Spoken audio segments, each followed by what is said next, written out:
The steel beam didn't give any warning. 1 second it was overhead, 4 tons of structural iron suspended 40 feet in the air. And the next it was falling, end over end, tumbling down the face of the Hargrove Tower construction site in a shriek of snapping cables and screaming metal. The black SUV below never had a chance. The beam hit the roof dead center and compressed the vehicle into something that no longer resembled a car. Glass exploded across 2 lanes of traffic. People on the sidewalk dropped to the ground or ran. Someone was screaming. And then, from deep inside that crumpled wreckage, came a sound that cut through everything else. A woman's voice, thin and terrified, crying for help. Nobody moved. Nobody except one man.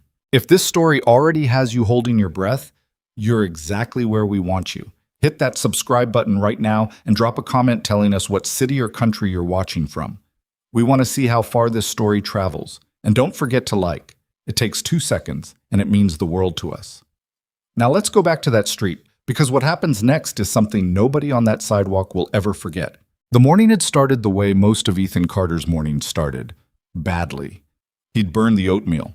Not scorched it, not overcooked it, genuinely burned it, to the point where the smoke detector in the kitchen went off, and Lily came padding out of her bedroom in her socks, sleep still thick in her eyes, holding her stuffed rabbit by one ear and looking at him with an expression that was too knowing for a 6-year-old. "Again?" she said. "Again," he admitted, waving a dish towel at the smoke detector until it stopped. She climbed up onto the kitchen stool and watched him scrape the pot into the trash. "Daddy, I think maybe you should just do cereal. Cereal doesn't stick to your ribs." "What does that mean?" "It means you get hungry before lunch." She considered this with the gravity of a federal judge. "I'd rather be hungry than eat burned oatmeal." He looked at her. She looked at him. Then he got the cereal out of the cabinet. That was Lily, 6 years old, 42 pounds, and already the most reasonable person in his life. She had her mother's dark eyes and her mother's way of cutting straight to the point of things, which was sometimes useful and sometimes made him feel like a complete idiot. He didn't mind. The apartment they shared was a 2-bedroom walk-up in the Millbrook neighborhood. 3rd floor, 1 bathroom, a kitchen that was technically a hallway with appliances. And it was the place he'd rented when he left the military 4 years ago with nowhere particular to go. He'd planned to stay 6 months, maybe a year, while he figured things out.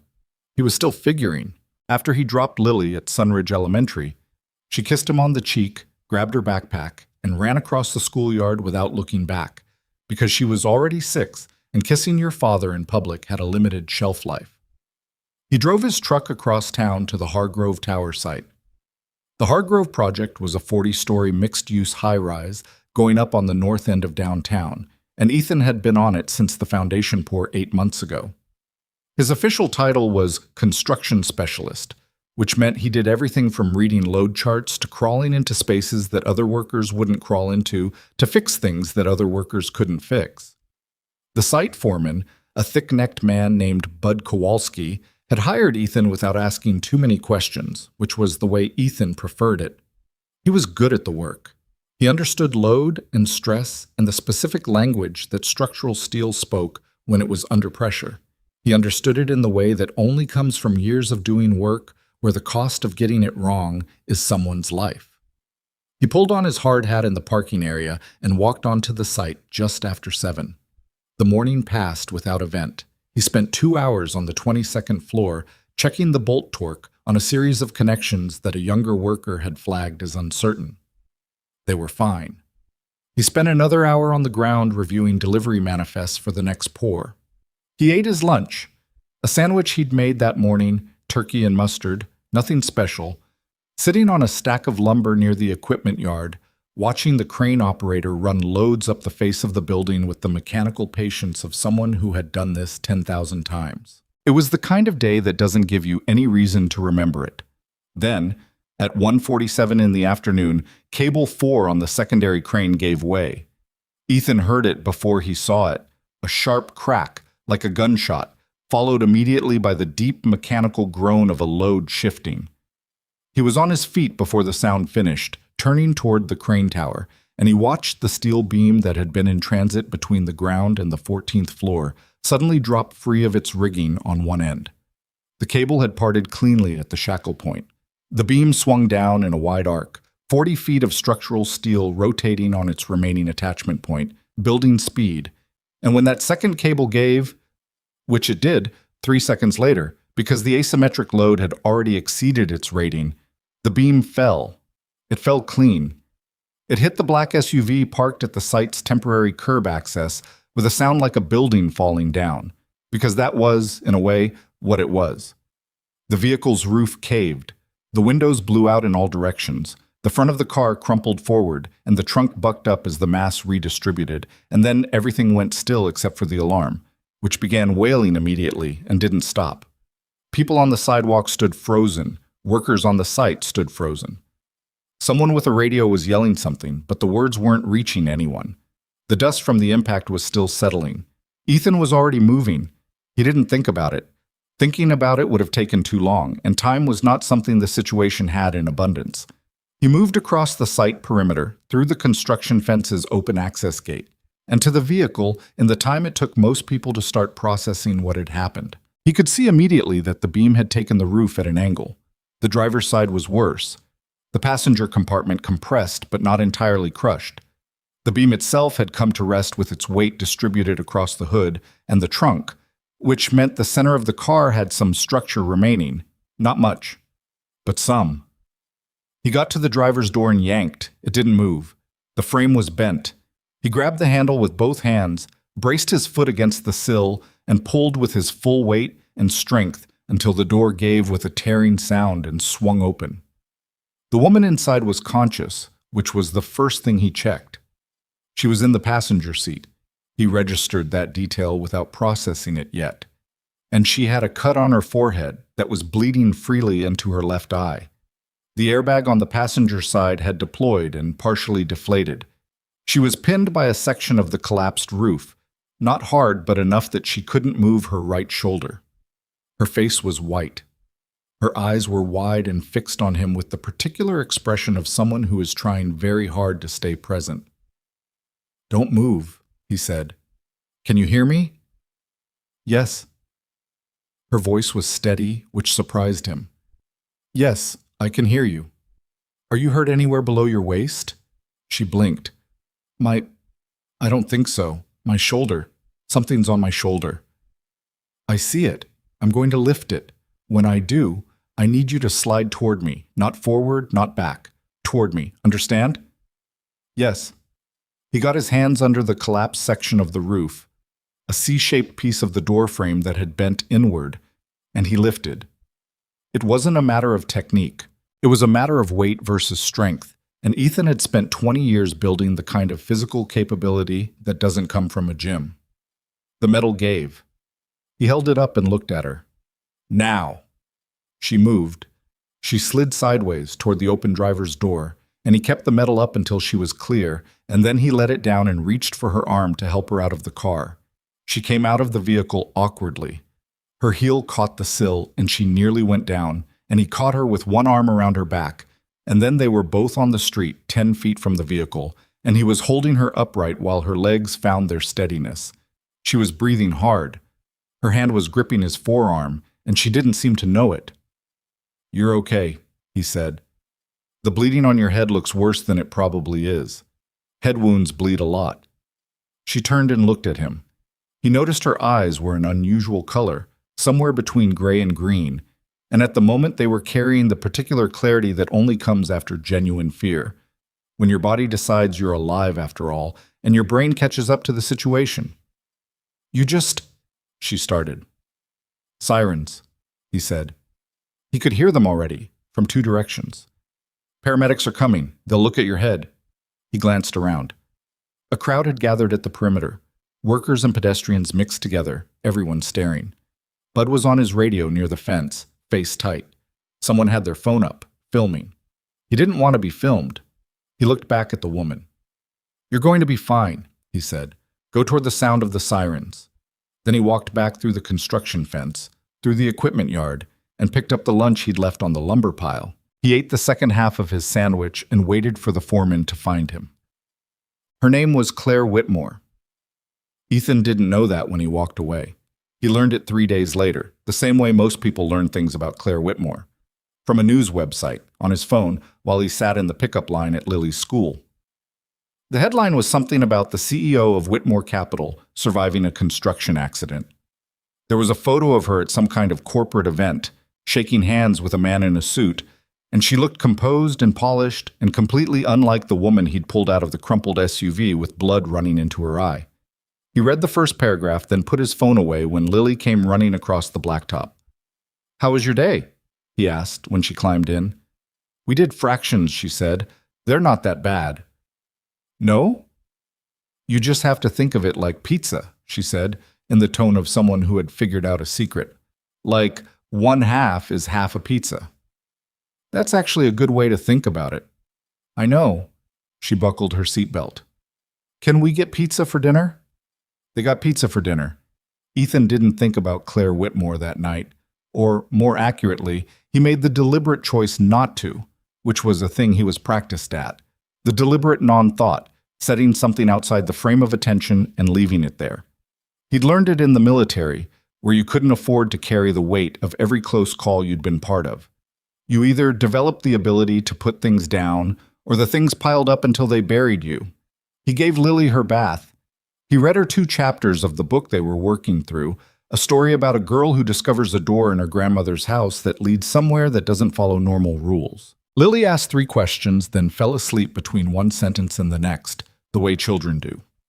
He turned off the lamp and sat in the doorway of her room for a moment in the dark, listening to her breathe. Then he went to the kitchen and made himself coffee. He was too tired to drink and stood at the window looking down at the street below, where the lampposts made orange circles on the wet asphalt, and a man was walking a dog that was too large for the neighborhood. He thought about the sound the beam had made when it hit. He thought about the 3-second window between the first cable and the second, and the specific calculation his body had made, without asking him, that there was time, that the margin existed, that a person inside that car was worth the risk of the run across open ground. He'd done the math without knowing he was doing it. Years of training turned into reflex. He thought about her eyes when she'd looked at him.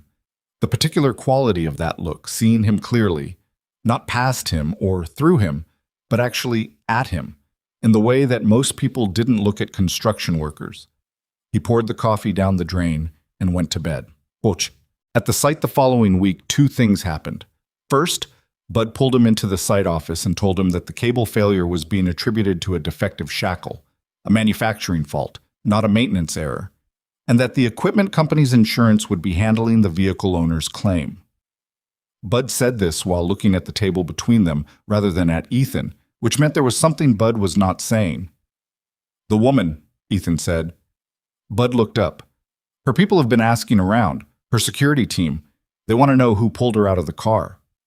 Ethan said nothing. "I told them I didn't know," Bud said.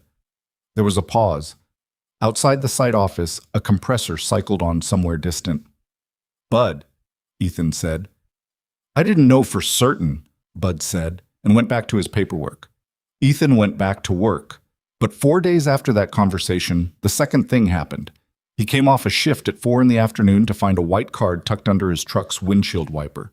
The card was heavy stock, cream-colored, with a name and a suite number printed on it in clean, simple font. Claire Whitmore, Whitmore Capital Group, Suite 4200 on the back, in handwriting that was decisive and slightly compressed. "I'd like to thank you personally. Please come by, whenever is convenient. CW."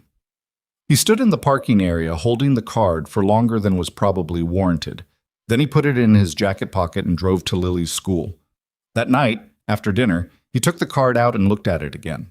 Lily was doing her homework at the kitchen table, a worksheet about animals and their habitats, and the apartment smelled like the pasta they'd made together, and the lamp over the table made everything look warm, and Lily's tongue was sticking slightly out of the corner of her mouth, the way it did when she was concentrating.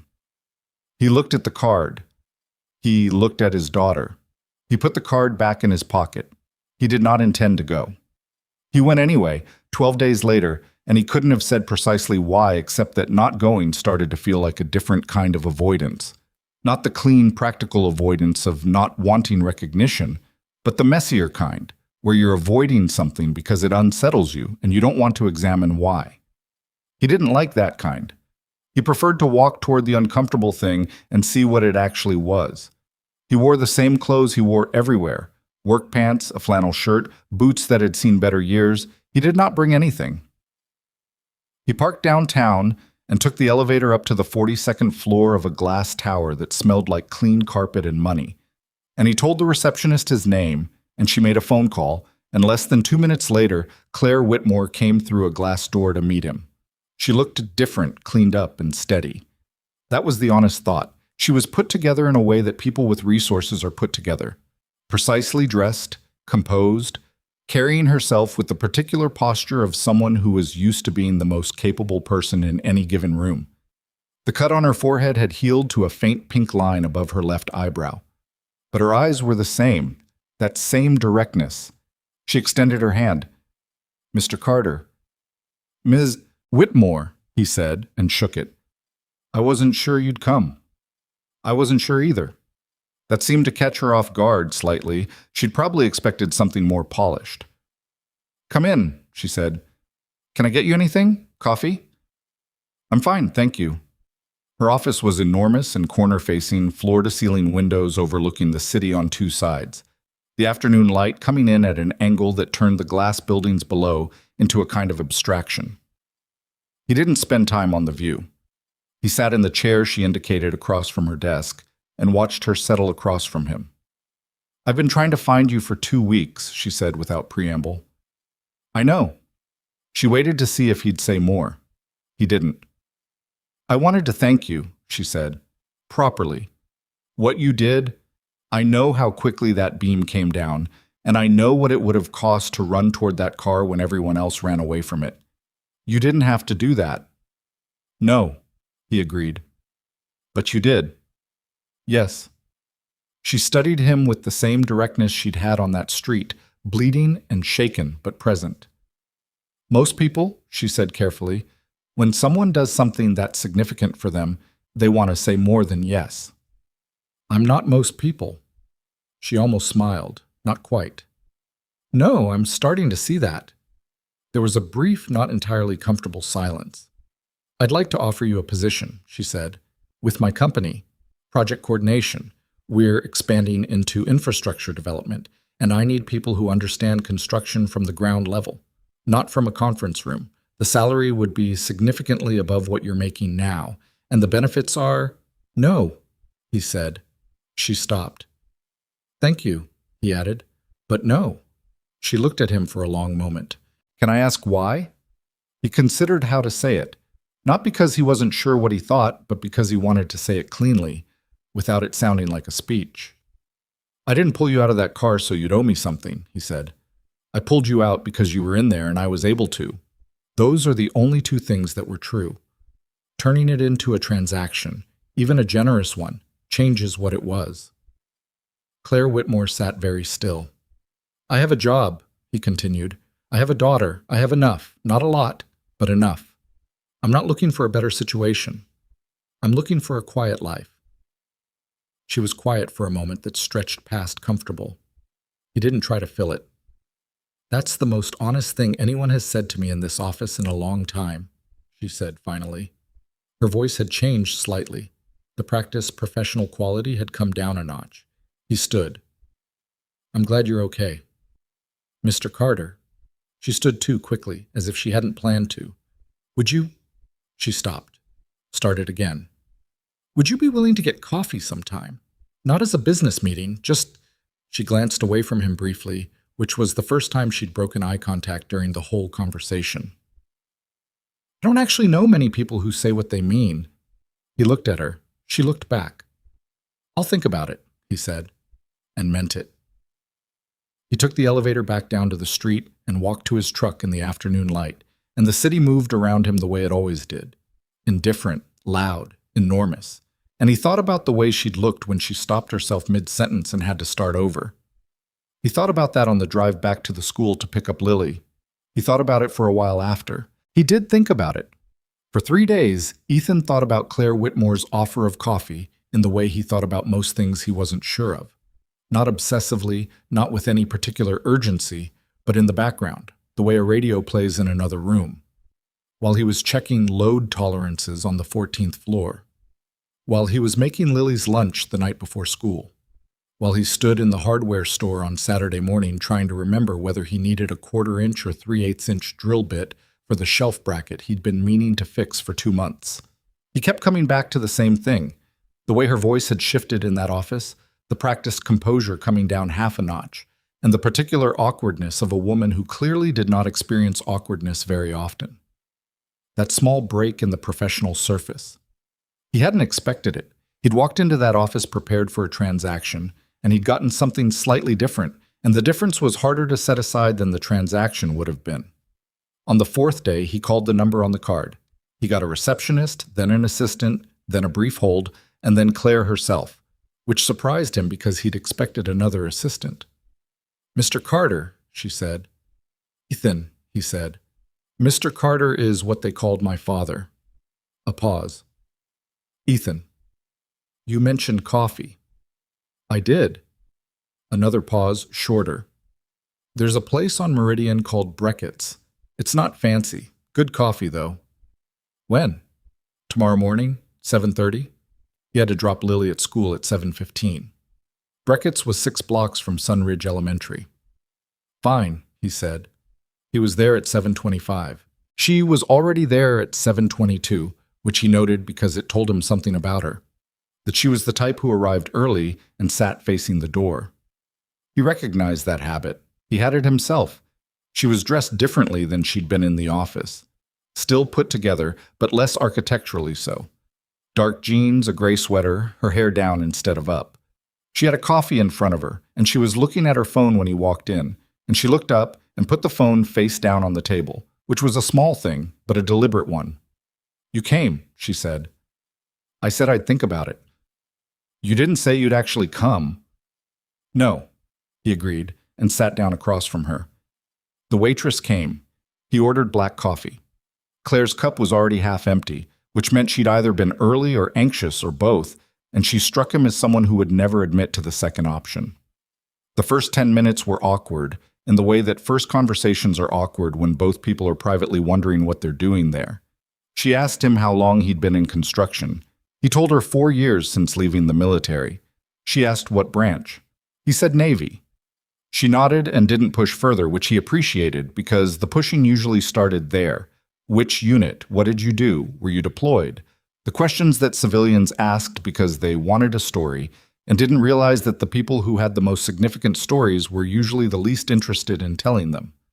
Then she asked about Lily. He hadn't mentioned Lily in the office. He'd mentioned a daughter, once, briefly, in the context of his explanation for declining her offer.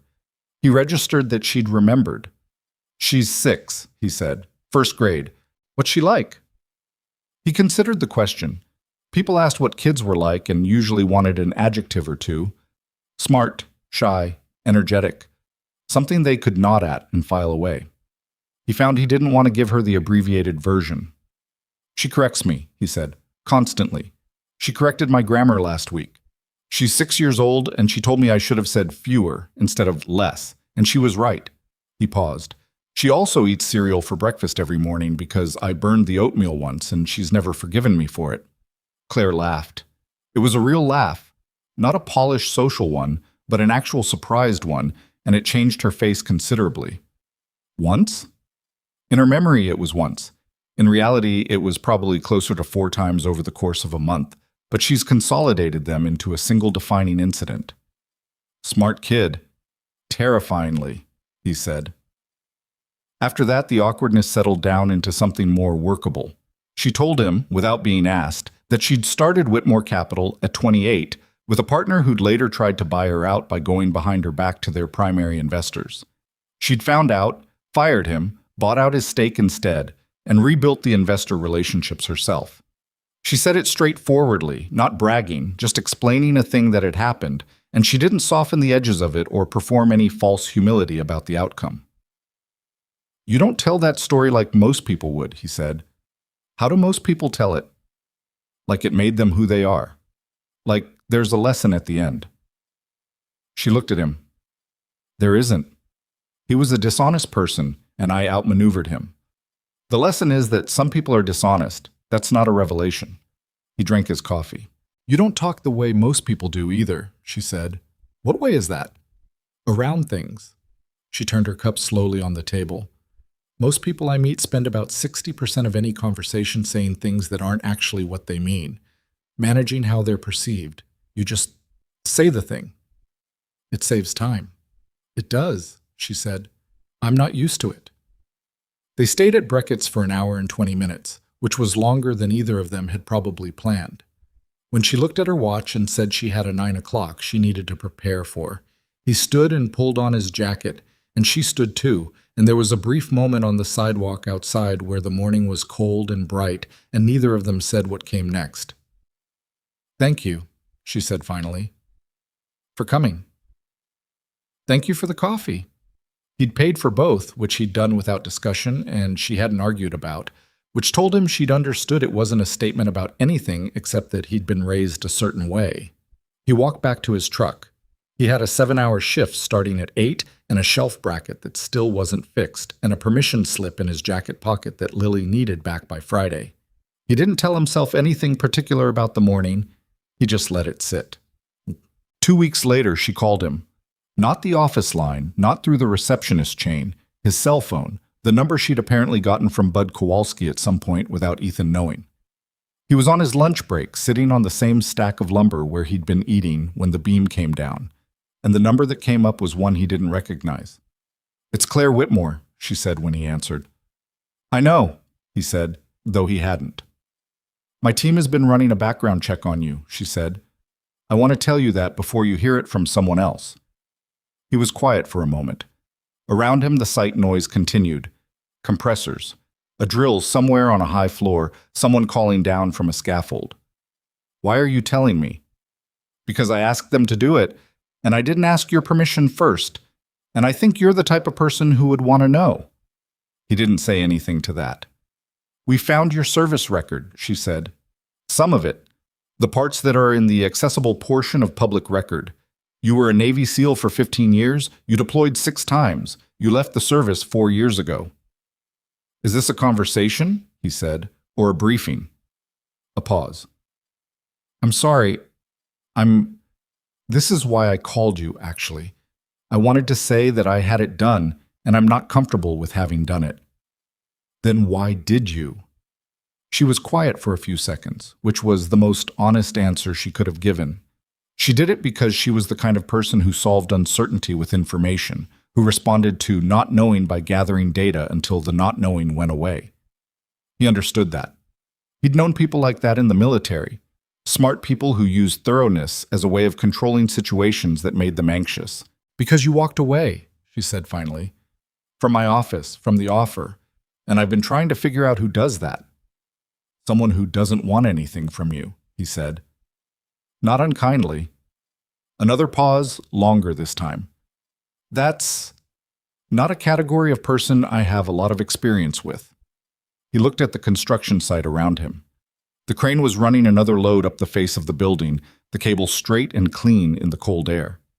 He thought about what it must be like to move through the world the way she did, where everyone who approached you wanted something, your money, your influence, your signature, your time, until the default assumption became that everyone wanted something, always, and the exceptions were aberrations worth investigating. The background check, he said. What do you want to do with it? Nothing, she said. I want to delete it and not have done it. Did you find anything that concerned you? No. Quiet then. I found the opposite of concerning. He didn't ask what that meant. He had a reasonable idea. All right, he said. All right, what? All right, it's done. You told me, I know. That's the important part. She seemed to be processing that. You're not angry.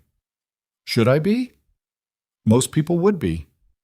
I'm not most people, he said, which was what he'd said in her office, and he heard something shift slightly on her end of the line, a quiet exhale that might have been the beginning of a laugh. No, she said.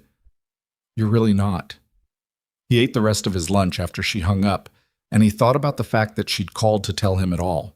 She hadn't needed to. She could have run the check, filed the information, and he never would have known. The call wasn't about the information. The call was about something else, and she'd known it and made it anyway.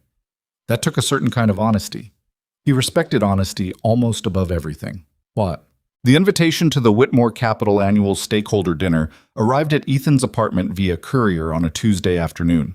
Lily signed for it because she got to the door first, and she brought it to him in the kitchen with the solemn gravity of someone delivering official government documents. "A man in a car brought it," she reported. "A nice car." He opened it. Heavy cream cardstock, formal font, a date 3 weeks out, the kind of event that costs more per plate than his monthly grocery budget. At the bottom, below the formal printed text, in the same compressed handwriting from the first card, completely optional, no pressure, though the food is genuinely very good. CW. He set it on the kitchen counter. Lily watched it like it might do something. "What is it?" she asked. "A dinner invitation." "From who?" "A woman named Claire." Lily processed this. "Is she your friend?" He thought about the appropriate answer. "We've had coffee," he said. "That means yes," Lily said with complete confidence, and went back to the living room and her book. He did not go to the dinner. He sent a text. He'd gotten her cell number from the missed call that said simply, "Not a dinner kind of person, but thank you." She replied 40 minutes later, "Fair enough." "Rain check on Brackett's?" He replied, "Saturday, 8." She sent back a single thumbs up, which seemed so incongruous with everything he knew about her that he almost smiled at it. They met at Brackett's on Saturday, and then the following Thursday, and then twice the week after that, though neither of them acknowledged the increasing frequency. The conversation started moving faster and deeper in the way conversations do when two people have established that they're not going to perform for each other. She told him about her company's board dynamics, the specific pressures of running a capital group in a market that was tightening, the way she'd built her negotiating style from watching her grandfather, a retired steelworker from Pittsburgh, who she described as the most stubbornly principled person she'd ever known. "He didn't have money," she said, over coffee on a Thursday morning. "Not anything significant, but he'd shake your hand and that was it. The deal was done.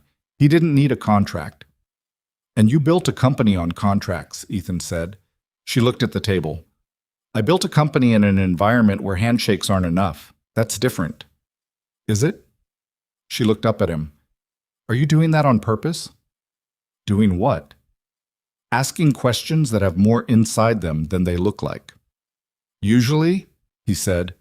She was quiet for a moment, turning her cup. "I lost something along the way," she said.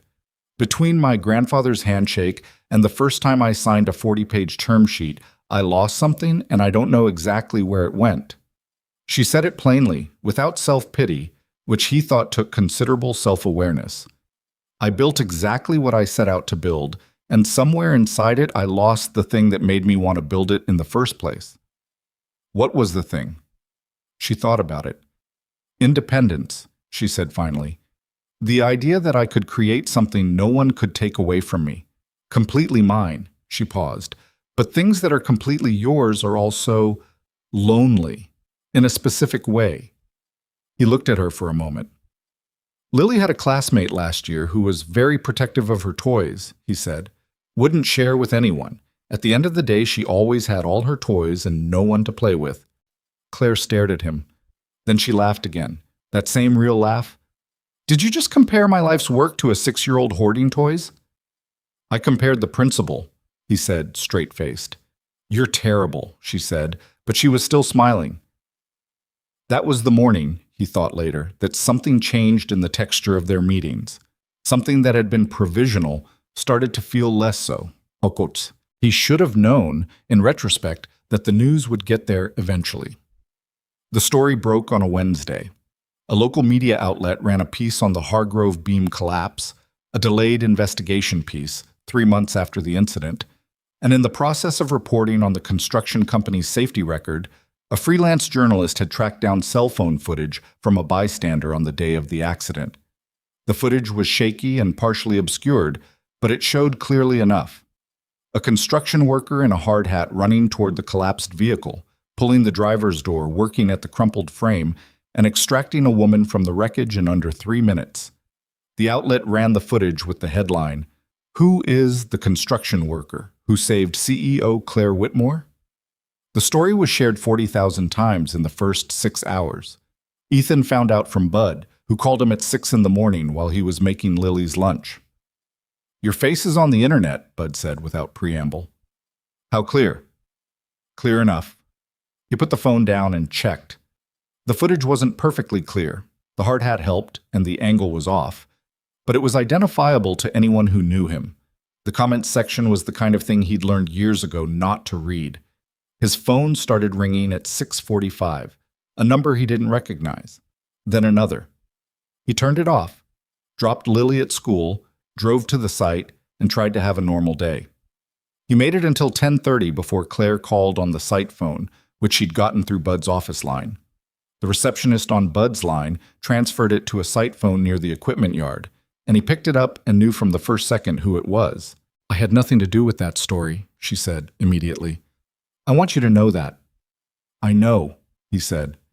"My communications team is trying to... There are things they want to do, statements. They want to release a formal thank you that would identify..." "No," he said. "Ethan, no statements, no identification. Tell your communications team no." A pause. "They're not going to be easy to stop. The story has traction. Then let it have traction about a construction worker in a hard hat. Leave my name out of it." "I don't know if I can control..." "Claire," he said her name flatly without anything behind it. "I pulled you out of a car. I didn't sign up for anything else. That's still true." Silence on the line, longer than usual. "I know," she said, finally, in a different voice, quieter. "I know that. I'm sorry." He stood in the equipment yard with the site noise around him and listened to the quality of her silence, which had something complicated in it. "They're going to find your name eventually," she said. "Maybe, but there's a difference between something coming out and me putting it out." "You care that much about privacy?" He thought about how to say it. "I care about Lily not coming home from school to a camera crew on our front steps." He paused. "She's 6. She shouldn't have to navigate that." Another silence, and the texture of this one was different from any of the silences she'd had before. Softer at the edges, the way a person goes quiet when something lands on them unexpectedly. "I'll handle the communications team," she said. "I'll shut it down." "Thank you." "Don't thank me. I should have thought of it first." A brief pause. "How's Lily?" The question was unexpected.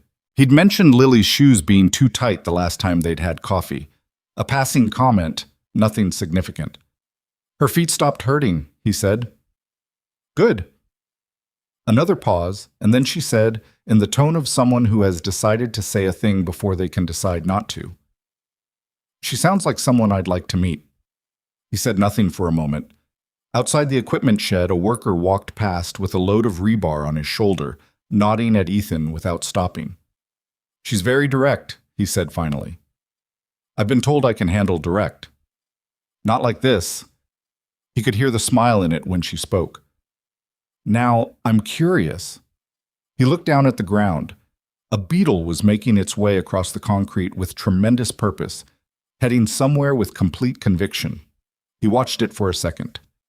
"Saturday," he said. "We go to Millbrook Park in the mornings, 8 o'clock usually." He paused. "You can come if you want. It's not fancy." "I know what a park is, Ethan." "You'd be surprised," he said, "what people who run companies forget about parks." She laughed once, short and bright. 8 o'clock Saturday, she said. "I'll be there." He hung up the site phone and stood in the equipment yard for a moment with the October air cold on his face and the site moving around him. And he thought about what he'd just done and whether it was wise and whether wisdom was always the right metric for every decision. He decided, for once, that it probably wasn't. When he picked Lily up from school that afternoon, she immediately knew something was different. She had her mother's ability to read his face, which he'd never quite gotten used to, the sense that the person looking at him could see things he hadn't said. She climbed into the truck and looked at him for a long second before buckling her seatbelt. "What?" he said. "Nothing," she said. "You look different." "I look exactly the same." "You look like when you figured out the shelf bracket," she said. like you figured something out. He pulled out of the pickup lane and into traffic. We might have a guest Saturday, at the park. Lily processed this. Who? Claire, the woman I've had coffee with. Another processing pause. Lily was good at these. She didn't rush to respond. She thought about things and then said what she actually thought, which was both wonderful and occasionally alarming. Is she nice? Lily asked. She's trying to be, he said. Lily seemed to find this an acceptable answer. Does she like dogs? Because Marcus always brings his dog, and if she's scared of dogs, that'll be a problem. I don't know if she likes dogs. You should probably find out before Saturday, Lily said, in the tone of someone identifying a critical project gap, and went back to looking out the window. He found himself, briefly, almost smiling at nothing in particular. He pulled over at the next red light and sent Claire a text. Quick question. Dogs? She replied while he was still at the light. Love them. Why? He put his phone away and drove. 3 days. 3 days until Saturday, until he stood in the cold morning air of Millbrook Park and watched two people who occupied completely different corners of his life occupy the same space for the first time. He didn't know what that would look like. He didn't know what Claire Whitmore looked like in a park at 8 in the morning, away from glass towers and cream-colored business cards, and the particular performance of executive authority she carried so naturally. He realized with a certain amount of surprise, curious to find out. Tick. She was already at the park entrance at 8. He should have expected that.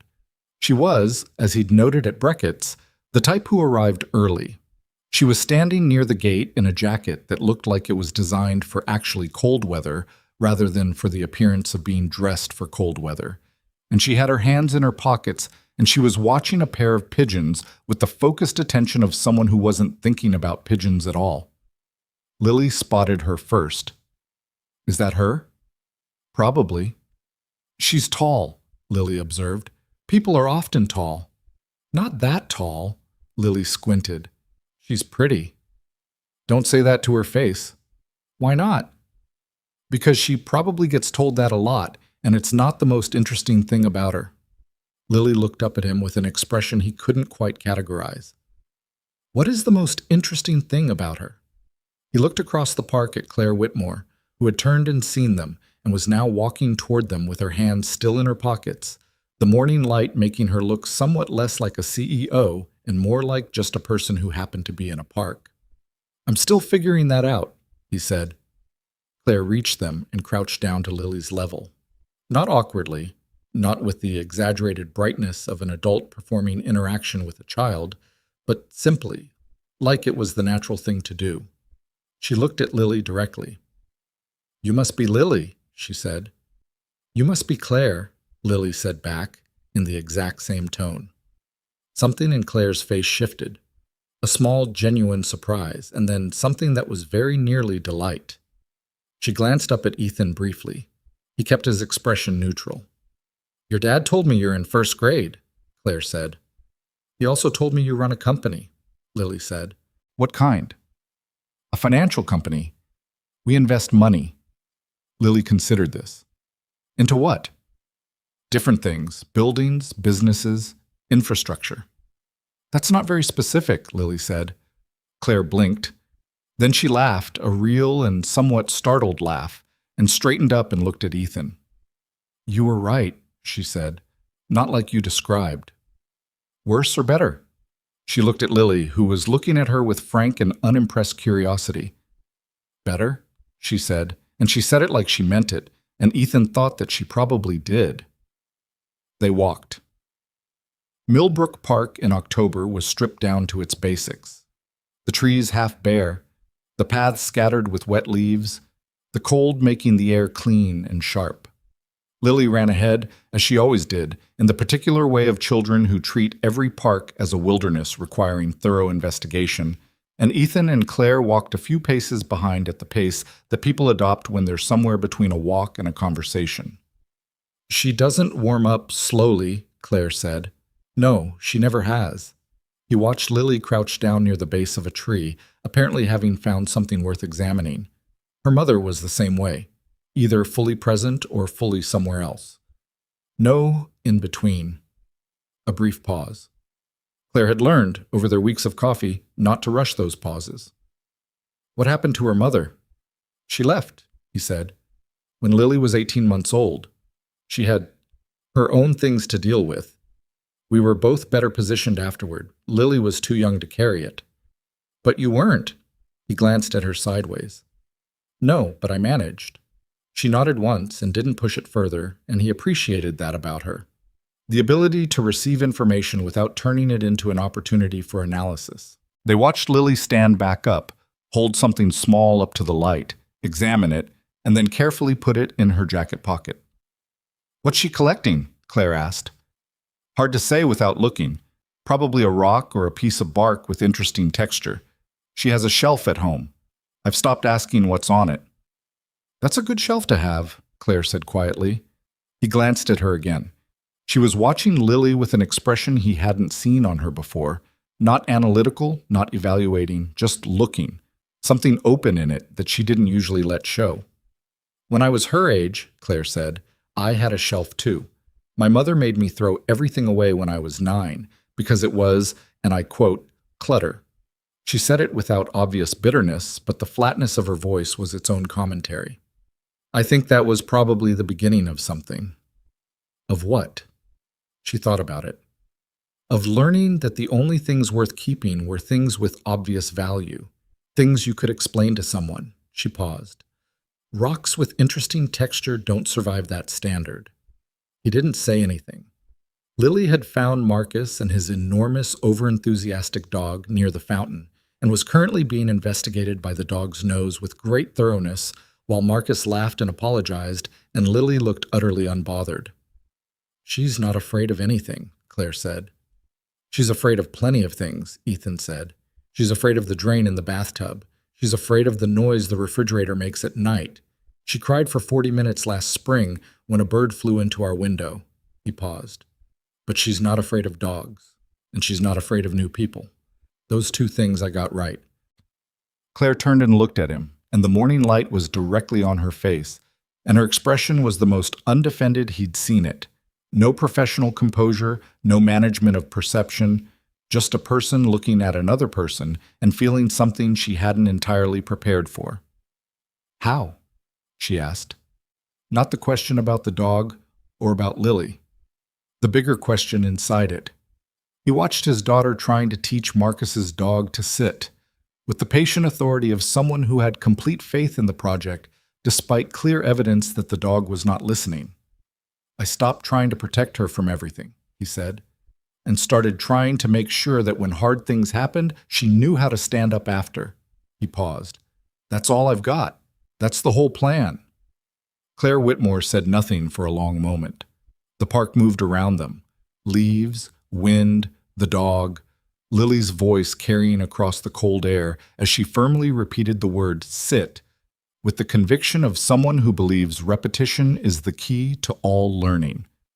That's more of a plan, Claire said finally, in a careful voice, than most people I know have for anything.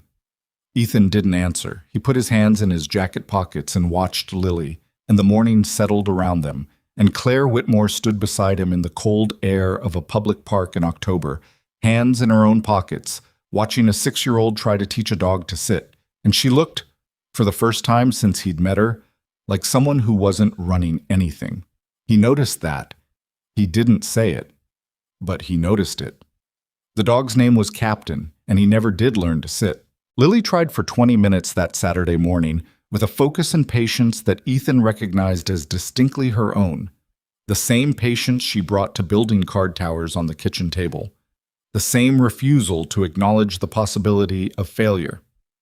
Captain, a barrel-chested yellow lab who outweighed her by 60 pounds, responded to her efforts by licking her face twice and then sitting of his own accord for no discernible reason, which Lily declared a victory and moved on from immediately.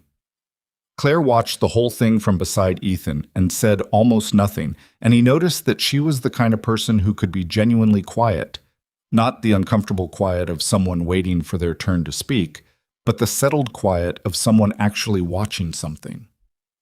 He didn't know many people like that. In his experience, people who ran things had usually trained themselves out of the ability to simply observe, because observing felt too much like not doing, and not doing made them anxious. They walked the full loop of Millbrook Park that morning, about 1.5 miles, and Lily inserted herself between them for roughly half of it, providing commentary on everything she found significant: a tree that had been struck by lightning at some prior point and had a burn scar running down one side, a piece of gravel that was definitely a geode, you can tell by the shape, a rusted bolt near the fountain that she collected and added to her jacket pocket alongside the earlier treasure. "What are you going to do with a rusted bolt?" Claire asked her. "I don't know yet," Lily said, "but I might need it." "That's a solid principle," Claire said, and she said it seriously, without the condescending warmth adults sometimes applied to children's statements, and Lily looked at her with the expression of someone reassessing an initial evaluation.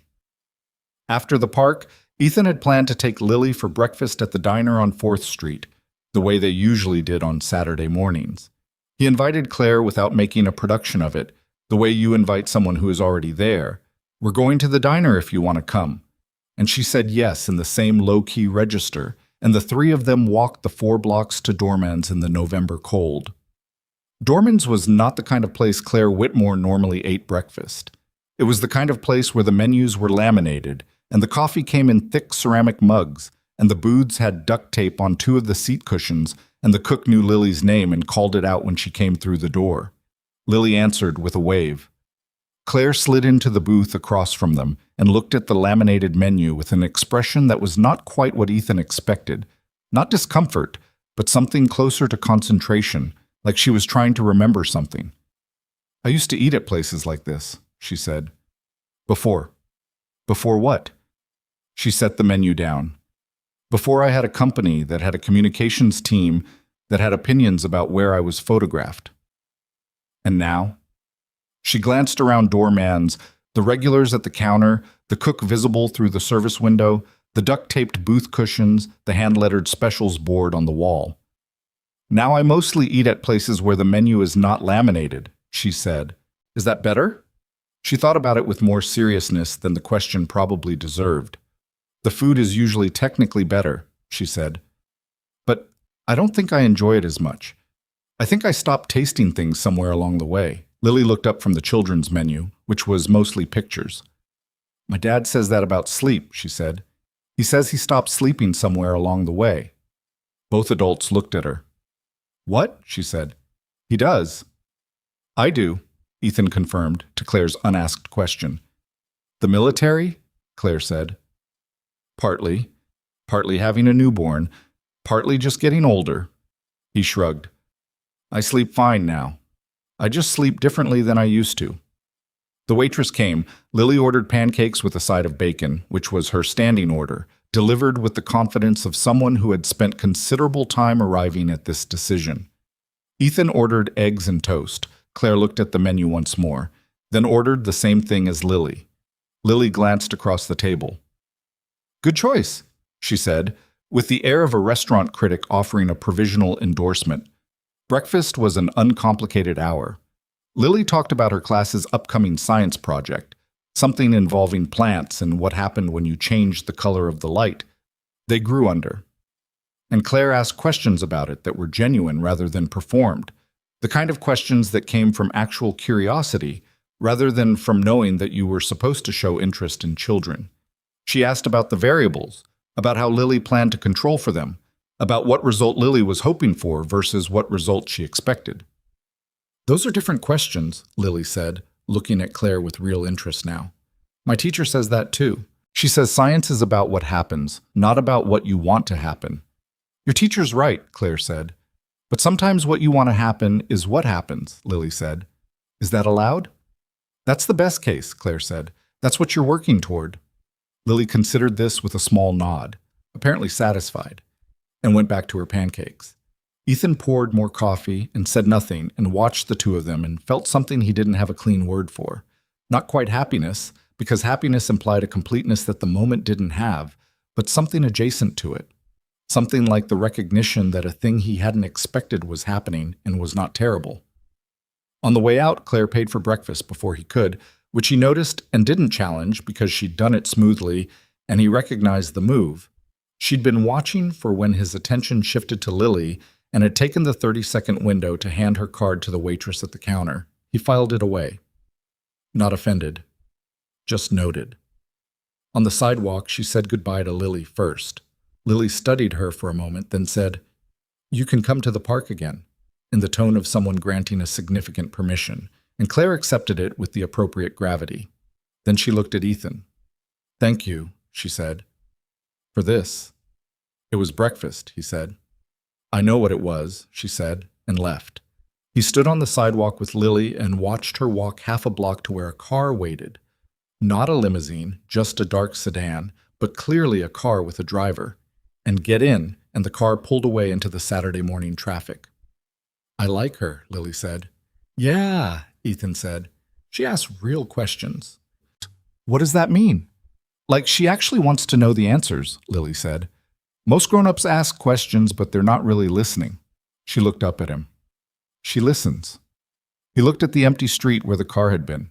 "She does," he said. November moved into December without asking anyone's permission. The Saturday park walks became a standing arrangement, though no one declared them that. They simply continued, the way things continue when nobody says stop. Claire stopped arriving in the dark sedan. She started walking from her apartment, which turned out to be 8 blocks from the park, a fact Ethan had not known, and which told him something about how contained her world had become. That she lived 8 blocks from a public park she apparently never used. She started bringing coffee from the place on Meridian because it was on her walking route. 2 black for them, and a hot chocolate for Lily that was exactly the right temperature because she'd asked the cafe to let it cool for 5 minutes before putting the lid on, which was a small logistical consideration that Ethan noticed and did not comment on. He noticed a lot of things about Claire Whitmore that he didn't comment on. He noticed that she had a habit of touching the scar above her left eyebrow when she was working through a difficult thought. A quick, unconscious brush of her index finger, gone in a second. He noticed that she never checked her phone during the park walks, though he knew from the way she operated that her phone was a constant presence in her professional life. He noticed that she'd started dressing for the park specifically, not in her work clothes, not in anything particularly expensive looking, just in actual practical clothing for an actual cold park. She'd bought new gloves at some point, the kind with grip texture on the fingers. He noticed those too. He didn't say any of this because it wasn't the kind of thing you said without changing what it meant. On a Saturday, in the second week of December, the park was thin with cold, a hard frost the night before. The path slick in patches, Lily wearing the red scarf Ethan had bought her at the beginning of winter, and her good boots, the ones without the hole in the toe that her school shoes had developed, and that he needed to replace before it became a problem. Claire arrived with the coffees and the hot chocolate, and they fell into the usual rhythm, walking the loop, Lily moving ahead and doubling back and moving ahead again, like a satellite in irregular orbit. Claire had been quieter than usual since the park entrance. Not uncomfortable quiet, just interior quiet, like something was running in the background. "Board meeting yesterday?" he said, at the midpoint of the loop where the path curved around a small pond that was not quite frozen, just iced around the edges. She looked at him. "How did you know?" "You get a specific quiet after difficult days, less so after good ones." She was silent for a moment, watching Lily crouch near the pond's edge, fascinated by the partial ice. "Don't get too close," Ethan called. Lily stood back 3 inches, the minimum compliance she judged acceptable. "One of my board members," Claire said. "Gerald Foss. He's been with the company since the beginning. Early investor, board seat, the whole structure." She paused. "He's been quietly building a coalition, 3 other board members. They want to bring in an outside CEO. Leave me in a figurehead chairman role." Ethan said nothing. Let her finish. "He's been doing it for 8 months, she said. "I found out through someone who owes me a professional courtesy. Gerald doesn't know I know yet." "What are you going to do?" "What I always do," she said, flatly. "Find the counterplay. Map the relationships. Figure out who I can pull back to my side before he makes his formal move." She said it with the automatic precision of a chess player who had played this game many times, which was probably accurate. He looked at her profile in the winter morning light, the set of her jaw, the look in her eyes that was sharp and clear and entirely tactical. "Can I say something?" he said. "You will regardless," she said, not unkindly. "What he's doing," Ethan said, "going around you, building the structure without confronting you directly. You've done that." She turned to look at him. "What?" "When you ran the background check on me, when you paid for breakfast without asking, the way you manage information before anyone else has it." He said it without accusation, just as observation. "That's the same instinct." The silence that followed was of a different character than her previous silences. He'd stepped on something real, and they both knew it. "That's not the same thing," she said finally. "No," he agreed. "The scale's different, and the intent's different. But the instinct, control the board before anyone makes a move you didn't see coming." He paused. "You built those habits for good reasons. They keep you safe. They also make it hard for people to know where they actually stand with you." She looked at the half-frozen pond. Lily had moved on and was currently 20 meters ahead, examining a bare-branched tree with her hands on her hips. "Gerald's been with the company for 9 years, Claire said quietly. "He sat across from me at our first investor dinner. He told me I was the most capable founder he'd seen in 15 years. She stopped. "And for 8 months he's been building a case for my removal, and I didn't see it. Because you trusted him. Because I thought trust meant I'd earned enough safety to stop watching." She said it bitterly. "I hadn't." "Or," Ethan said, "you had, and he violated it." She looked at him. He looked back at her.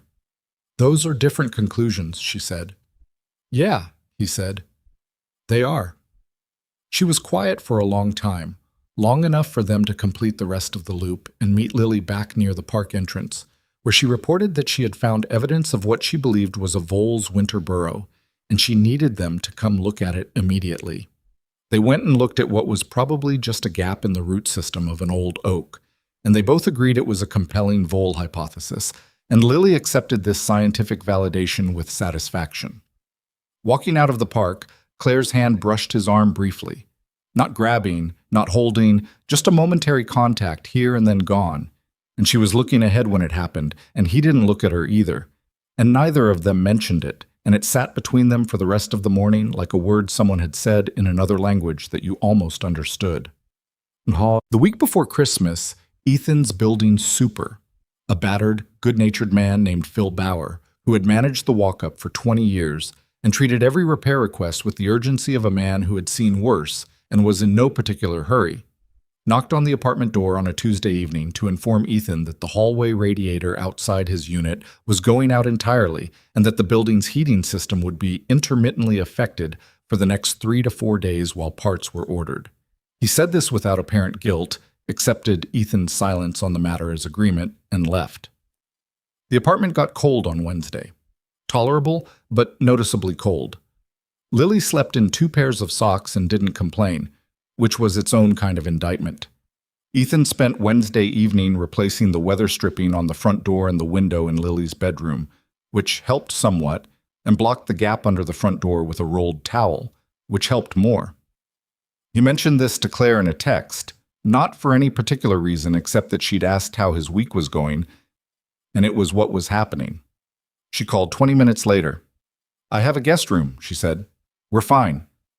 "Ethan, it's December. How cold is the apartment?" 61, he admitted. "That's not fine. I have a guest room. 2, actually. Lily can have one and you can have the other, and it's for 3 days, not forever." "We don't need... I know you don't need it," she said. "I'm offering it." There was a particular quality to her voice, not quite frustrated, not quite tender, somewhere in between, the voice of someone trying to offer a thing without it sounding like what she was afraid it would sound like, charity or obligation, or the CEO trying to fix a problem with resources. He heard that. He recognized the effort in it. "We'd be in the way," he said. "You wouldn't." A pause. "Lily can use the kitchen. You can have the full bathroom and I'll use the ensuite. The guest rooms are on a completely separate floor from mine. You'd have your own space." He thought about 61 degrees and Lily's 2 pairs of socks and the fact that the parts for the radiator probably wouldn't arrive before Friday. One condition, he said. Name it. We don't talk about it afterward. It's just a thing that happened because the heat was out. A brief silence. Fine. And I cooked dinner while we're there. You burned the oatmeal. I never burned dinner, he said. Only breakfast. Different part of my brain. She made a sound that was half a laugh. All right, dinner's yours. They came over Wednesday evening.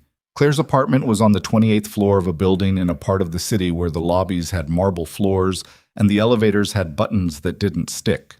Ethan carried their bags.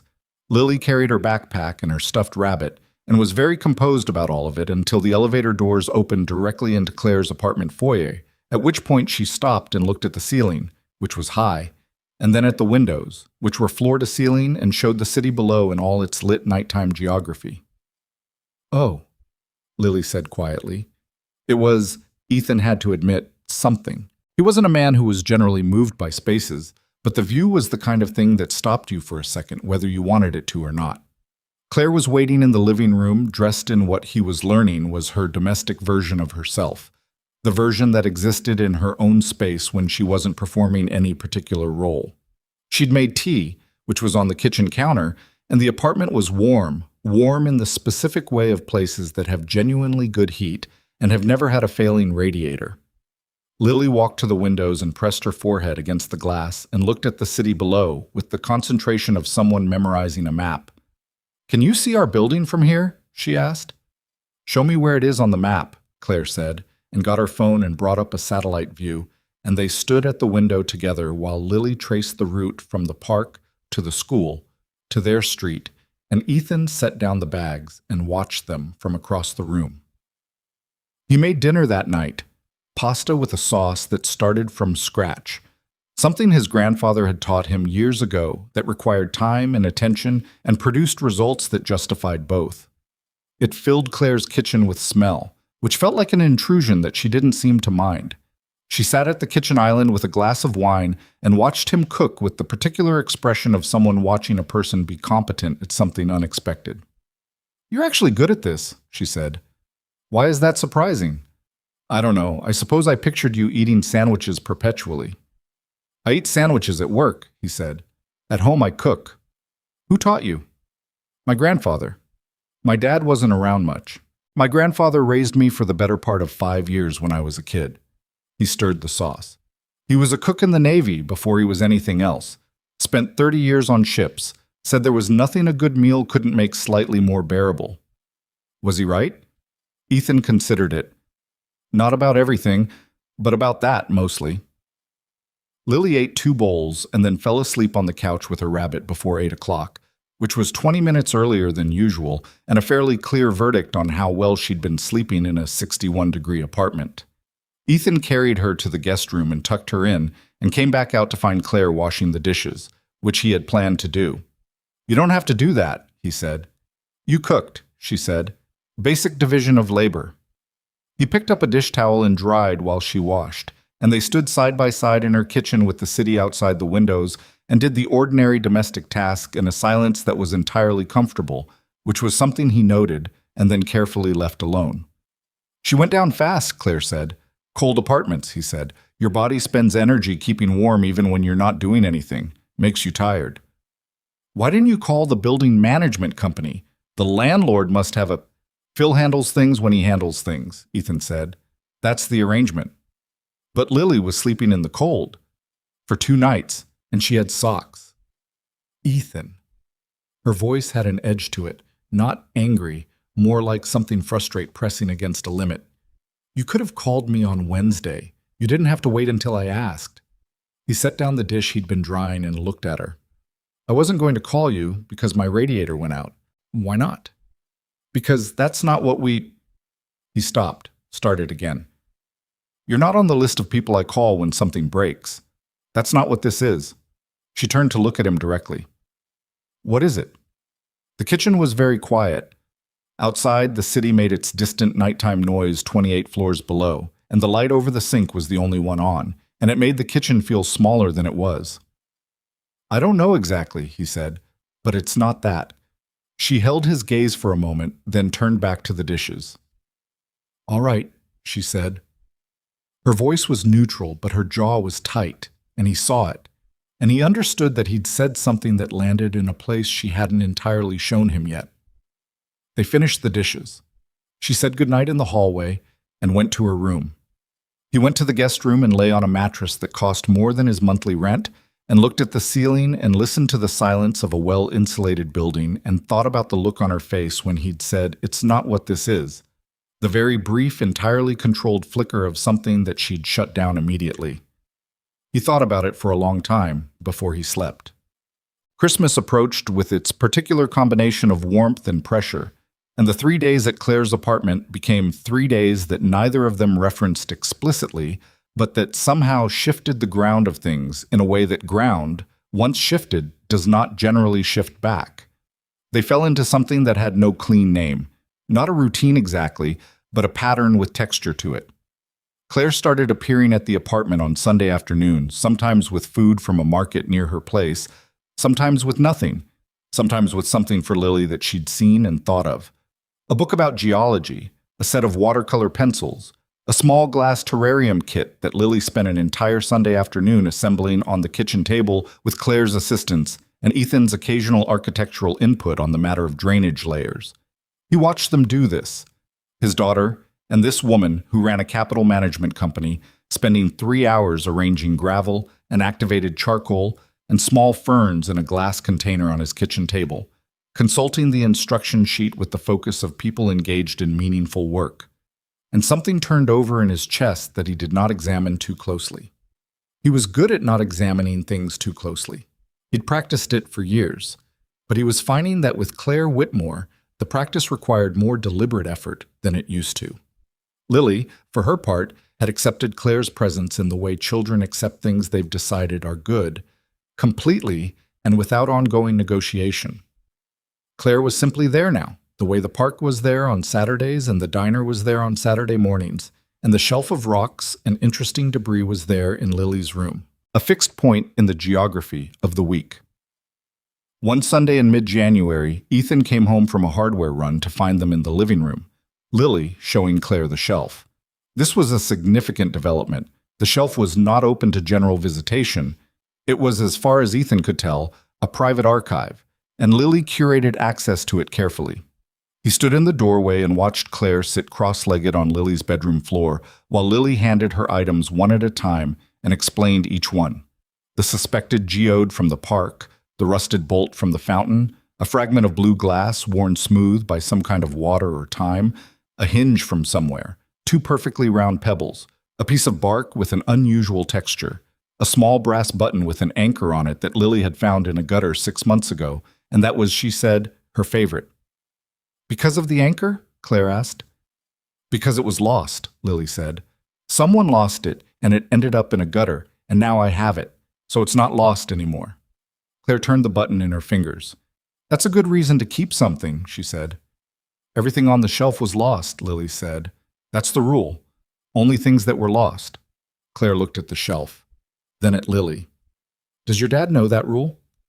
Lily looked at her with the expression of someone who has revealed a significant piece of information and is assessing the recipient's worthiness to hold it.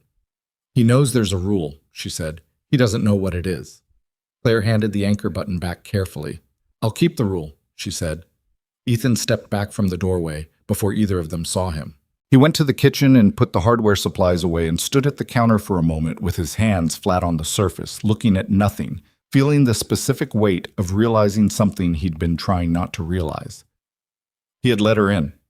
Not all the way, not completely, but more than he'd let anyone in since he'd left the military and come to this city and this apartment and this quiet life he'd built deliberately around the one person who mattered most.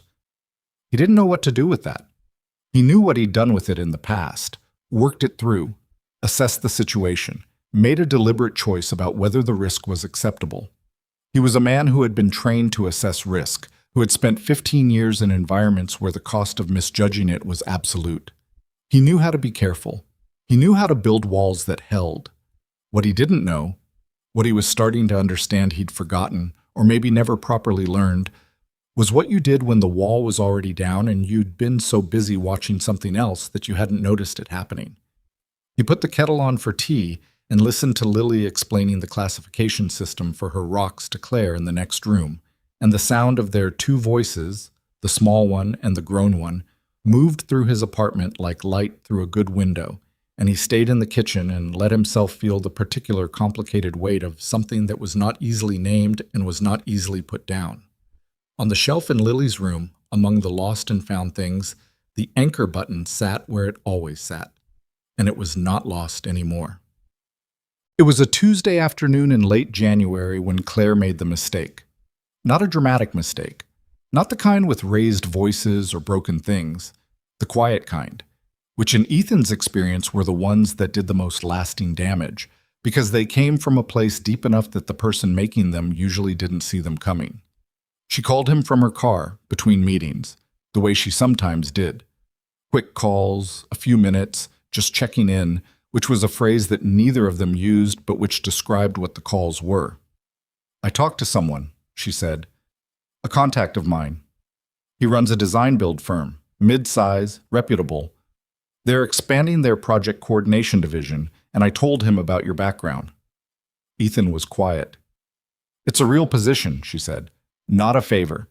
He'd want to meet you, run you through the same process as any candidate, but he owes me a professional courtesy, and I thought—" "You thought you'd hand me an opportunity," Ethan said. "I thought I'd make an introduction." "Without asking me." A pause. "I was going to tell you today."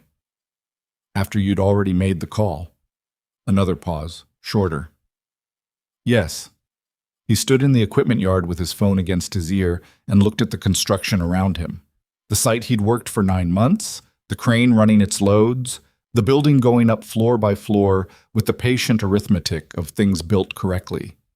He'd laid his hands on parts of this building. He knew its bones. "Why?" he said. "Because I think you're capable of more than—" "Stop." His voice was even, not cold, not angry, but completely flat. "Don't finish that sentence the way you were going to finish it." A long silence. "I wasn't trying to You were trying to fix something," he said. "The same way you fix everything. You identified what you saw as a gap, you had a resource available, you deployed the resource. Clean, efficient, solved." He paused. "Except I'm not a gap, and I'm not something you get to deploy resources at." "Ethan, I like my work," he said. "I'm good at it. I chose it. The same way I chose this apartment, and this neighborhood, and this life. Not because I couldn't get something else, but because this is what I wanted." His voice was still even, but there was something harder under it now. "When you make that call without asking me, you're saying that what I want doesn't fully count, that you know better, that you're looking at my life and seeing something that needs correcting." The silence on the line was very long. "I don't think your life needs correcting," she said finally, and her voice had lost all the executive quality, all the composure. It was just a person saying a thing and knowing it was inadequate.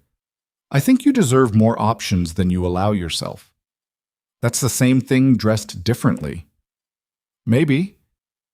"Claire," he exhaled. "You do this. You see something you can affect and you affect it without asking whether you should. With your board, with your business, that's a strength. Here it's—" He stopped. "Lily is not a project. I am not a project. We're not things to be optimized." The silence after that had a particular quality. The silence of a person absorbing something that has hit somewhere real. "I canceled the introduction," she said quietly, "before I even called you. I realized 20 minutes after I made the call that I shouldn't have. I was going to tell you and then tell you I'd canceled it." He hadn't expected that. He didn't let it change his voice. "Good," he said. "I'm sorry," she said. I'm sorry. Genuinely." He looked at the crane, at the building, at the place where the beam had come down and the cable had snapped and a woman had been inside a crumpled car, and he'd made a calculation and run toward it. He hadn't known who she was. He'd just known she was in there. "I know you are," he said. "Knowing isn't enough, is it?" she said. Not a question. "Knowing is the start," he said. "The next part is harder." He heard her breathe out, slow and careful. What's the next part? She said. Figuring out why you did it, he said. Not the surface reason, the one underneath. He hung up gently, not angrily, and stood in the equipment yard in the January cold and looked at the building going up, floor by floor, the way everything worth having goes up. Slowly, with attention, with the understanding that rushing the process or skipping steps will compromise what holds the whole thing together when the weight comes down. He knew that better than most people. He'd learned it in places where the cost of forgetting was something you couldn't take back. She didn't call the next day, or the day after that. Ethan noticed the absence the way you notice a sound that is stopped. Not immediately, but in the space where the sound used to be. The Tuesday evening passed without a text. Wednesday came and went. He dropped Lily at school Thursday morning and drove to the site and spent 8 hours doing work that required attention and gave it, and drove home and made dinner and helped Lily with a worksheet about water cycles and read half a chapter of the Door in Grandmother's House book and turned off the light and lay in the dark and was aware, in the specific way of someone who has trained himself not to want things too openly, that he was waiting for something that wasn't coming. He told himself this was fine. He believed it partially. On Friday, Lily asked at breakfast whether Claire was coming Sunday. I don't know, Sick, he said. Lily looked at him over her cereal. She had developed, in the past weeks, a new expression, a specific look that she deployed when she suspected he was being less than completely truthful, not lying exactly, but not giving the full picture. She'd gotten it from somewhere, probably from him, which was uncomfortable. Did something happen? She asked. We disagreed about something. What about? Adult stuff. She accepted this with the patience of someone who knows that pressing won't produce better information. Is it fixed? Not yet, he said. She stirred her cereal. She'll come back, she said, with the confidence of someone who has assessed the situation and reached a conclusion. She likes us. That's not always enough, he said. Lily looked at him for a long moment. Do you like her? He picked up his coffee. Eat your cereal, he said. She ate her cereal, but she had the expression of someone who had gotten the answer they were looking for. What Claire was doing during those 5 days of silence was something she had not done in a long time. She was sitting with something uncomfortable without trying to fix it. This was harder than it sounded. She had built her entire professional life, her entire functional life, really, on the principle that discomfort was a signal to act. That uncertainty was a problem to solve. That the gap between where things were and where they should be was an engineering problem. And engineering problems had solutions if you applied the right resources with sufficient intelligence and will. She had been very good at this. She had also, she was beginning to understand, applied this principle to everything, including things that were not engineering problems, including people, including herself. On Wednesday evening, she sat in her apartment and looked at the city outside the floor-to-ceiling windows and thought about what Ethan had said on the phone. Not the surface of it. She'd processed the surface immediately, agreed with it, felt the accurate sting of being correctly identified, but the underneath, the part he'd asked her to find. Figure out why you did it. Not the surface reason, the one underneath. She thought about the morning at Brackett's, months ago now, when she told him she'd lost something between her grandfather's handshake and the first term sheet. She thought about the way she'd said it, the clean, matter-of-fact way she'd said it, and how it had not felt like confession at the time, but more like professional assessment. Here is a problem I have identified in myself. She'd even been slightly impressed with herself for being honest about it. But honesty about a problem, she was realizing, was different from understanding it. You could know a fact about yourself the way you knew a figure in a report, clearly, precisely, from a careful distance, and still be entirely blind to what the fact meant about how you moved through the world. She had made the call to her contact about the position because she cared about Ethan, and she wanted him to have more options, and she had the ability to provide them, which was what she'd told herself. Clean, logical, generous even. But underneath that, in the place she was only now managing to look at directly, was something different, something that was not about him at all. She had made the call because watching Ethan Carter live his life with that particular quiet completeness, the work he was good at, the daughter he was raising with such careful attention, the way he moved through the world not trying to accumulate or impress or protect anything, had made her feel, in a way she couldn't afford to examine in real time, the specific weight of everything she had built and everything that had cost her. And making the call was a way of making him more like her, more embedded in the world she understood, more accessible to the things she knew how to provide. It was not generosity, it was fear wearing generosity's clothing. She sat with that for 2 days. It was not a comfortable thing to sit with. She texted him Saturday morning. Not a long message, not an apology that tried to cover ground with volume. Just, "Can I come to the park?" He replied in under a minute. 8 o'clock. She arrived at 7:52.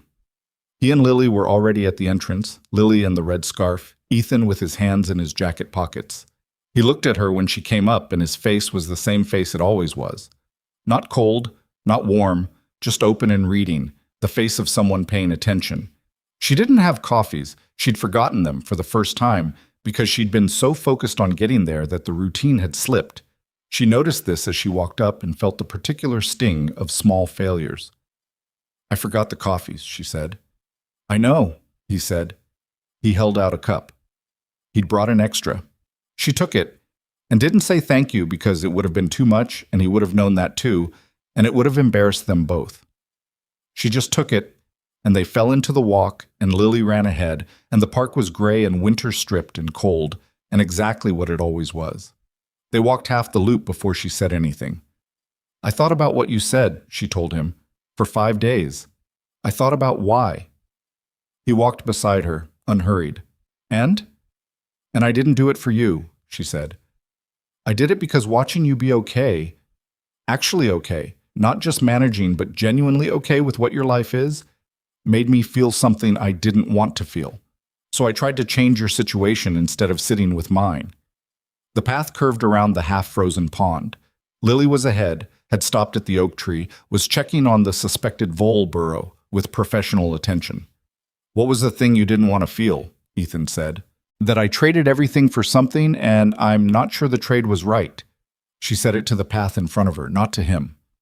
"I have the company, I have the building and the view and the communications team and the board that's currently trying to remove me, but still, I have all of it, and I'm standing in a public park on a Saturday morning because this is where I feel the least." She stopped. "The least like I'm performing something." He was quiet. "I'm 41 years old," she said. "I haven't had a relationship that lasted more than 2 years since I was 30. I haven't taken a vacation that wasn't attached to a conference since 2019. I haven't—" She stopped again, and her voice had changed. Not breaking exactly, but close to an edge she didn't usually approach in front of other people. "I haven't let myself want anything that I couldn't quantify." They walked for a moment in silence. "And now?" he said. She looked at him sideways. He was watching the path ahead, giving her room. "And now I'm standing here," she said. "Which is, I don't know what that is yet." "That's okay," he said. "Not knowing yet is okay." She looked at him. "Is it? You always seem like you know." "I don't always know," he said. "I just don't say it when I don't." She almost laughed. It came out wrong, a little broken at the edge, but he didn't react to it except to keep walking at the same pace. "I'm sorry," she said, "for the call, for treating your life like something I could improve." "I know you are," he said.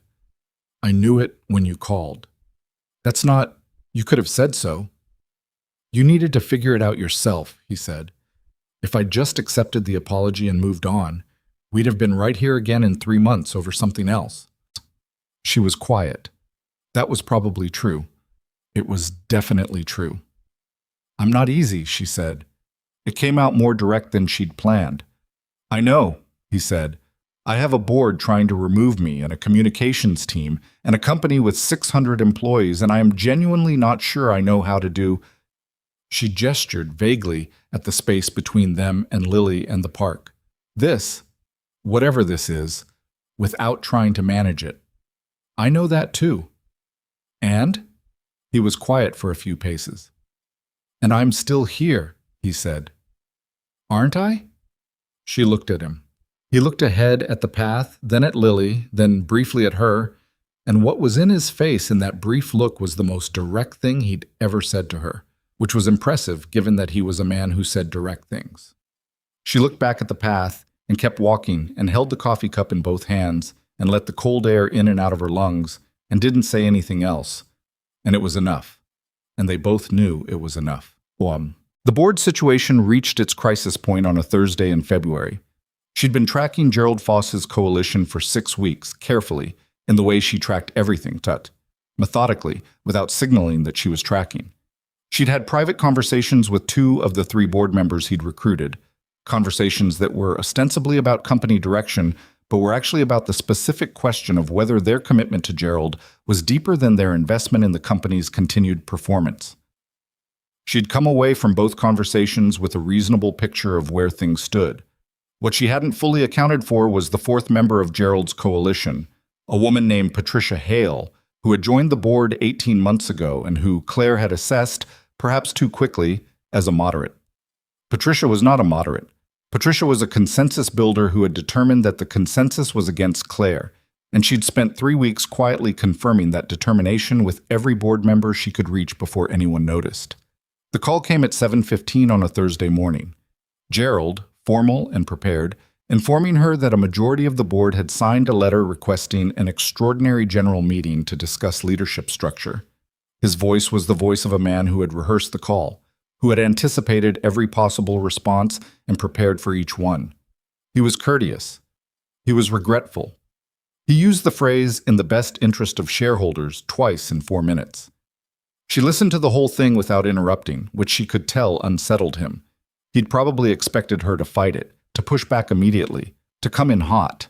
"I'll have my attorney reach out to yours regarding the procedural requirements," she said when he'd finished. "Thank you for calling directly, Gerald." She hung up and sat in her office for 4 minutes without moving, looking at the city outside her window, and then she called her attorney, and then she called her CFO, and then she went to work. The next week was the kind of week that tests whether everything you believe about yourself is actually true. She ran 3 emergency investor calls, personally, back-to-back on a Friday, making the case for her leadership without the safety net of a board that was currently divided against her. She restructured 2 key relationships on the board, the 2 members she'd spoken to privately, both of whom confirmed, when pushed directly, that Gerald's timeline had moved faster than they'd been led to believe and that they were less committed than he'd counted on. She commissioned an independent performance audit of the company's last 3 fiscal years, because she knew what the numbers showed and she knew a well-presented independent audit would be harder to argue against than her own assertions. She worked 14, 15, 16 hours a day. She ate badly. She slept less than she usually slept, which meant she was sleeping 4 or 5 hours, which was not enough. She canceled the Sunday at Ethan's apartment and sent a text explaining that the week had gotten complicated and she'd explain later, which she hated sending because it was the kind of text that CEOs sent when they were retreating into the fortress and she knew exactly what she was doing. He replied, "Okay." "Lily says hi." Then, after a pause, "You don't have to explain later. Take what you need." She read that in her office at 10:30 on a Sunday night and held her phone and felt something come loose in her chest that she couldn't immediately name. It was the specific feeling of being given room without being pushed out, which was not something she had a great deal of experience receiving. She texted back, "Thank you." He sent the thumbs up again. She'd come to understand that the thumbs up was his version of the thing he didn't have words for, that he wanted to say anyway.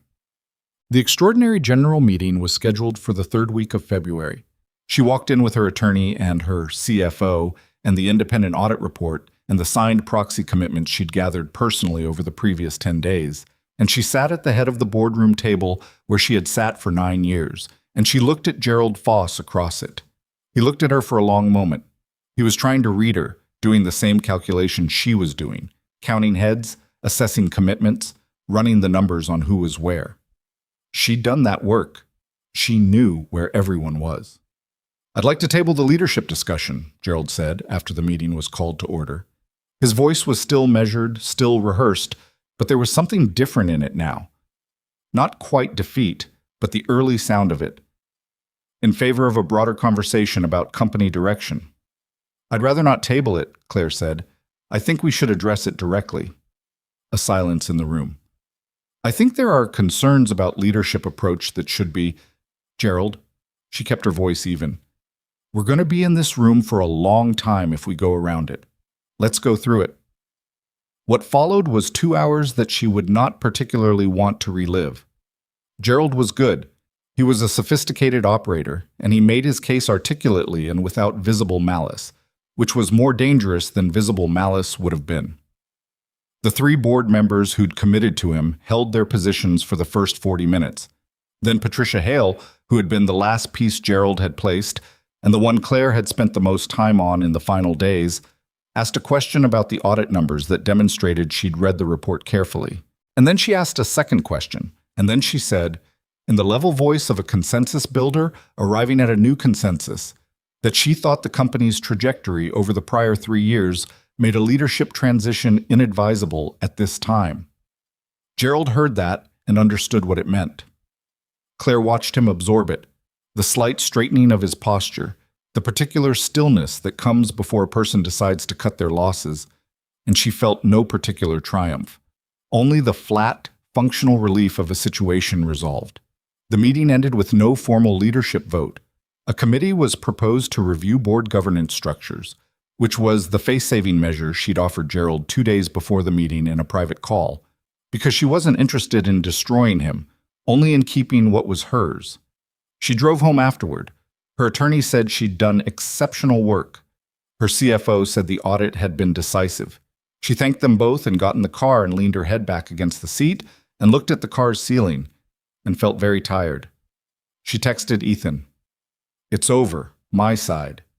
He replied in 2 minutes, "Good." Then, "Lily made you something. Come get it whenever you're ready." She looked at that for a moment. Then she texted the driver to take her to Ethan's building instead of home.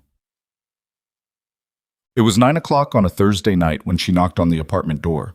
She hadn't called ahead past the text, which, she was aware, was showing up the way you showed up when you didn't know how else to show up. Ethan opened the door in a flannel shirt and socks and looked at her, and whatever he saw in her face made him step back and open the door wider without saying anything at all. The apartment was warm. It smelled like something he'd cooked for dinner, still faintly in the air. The lamp over the kitchen table was on, and the living room lamp was on, and the rest was dim, which was how the apartment was in the evenings. Lily was already in bed. It was past her time.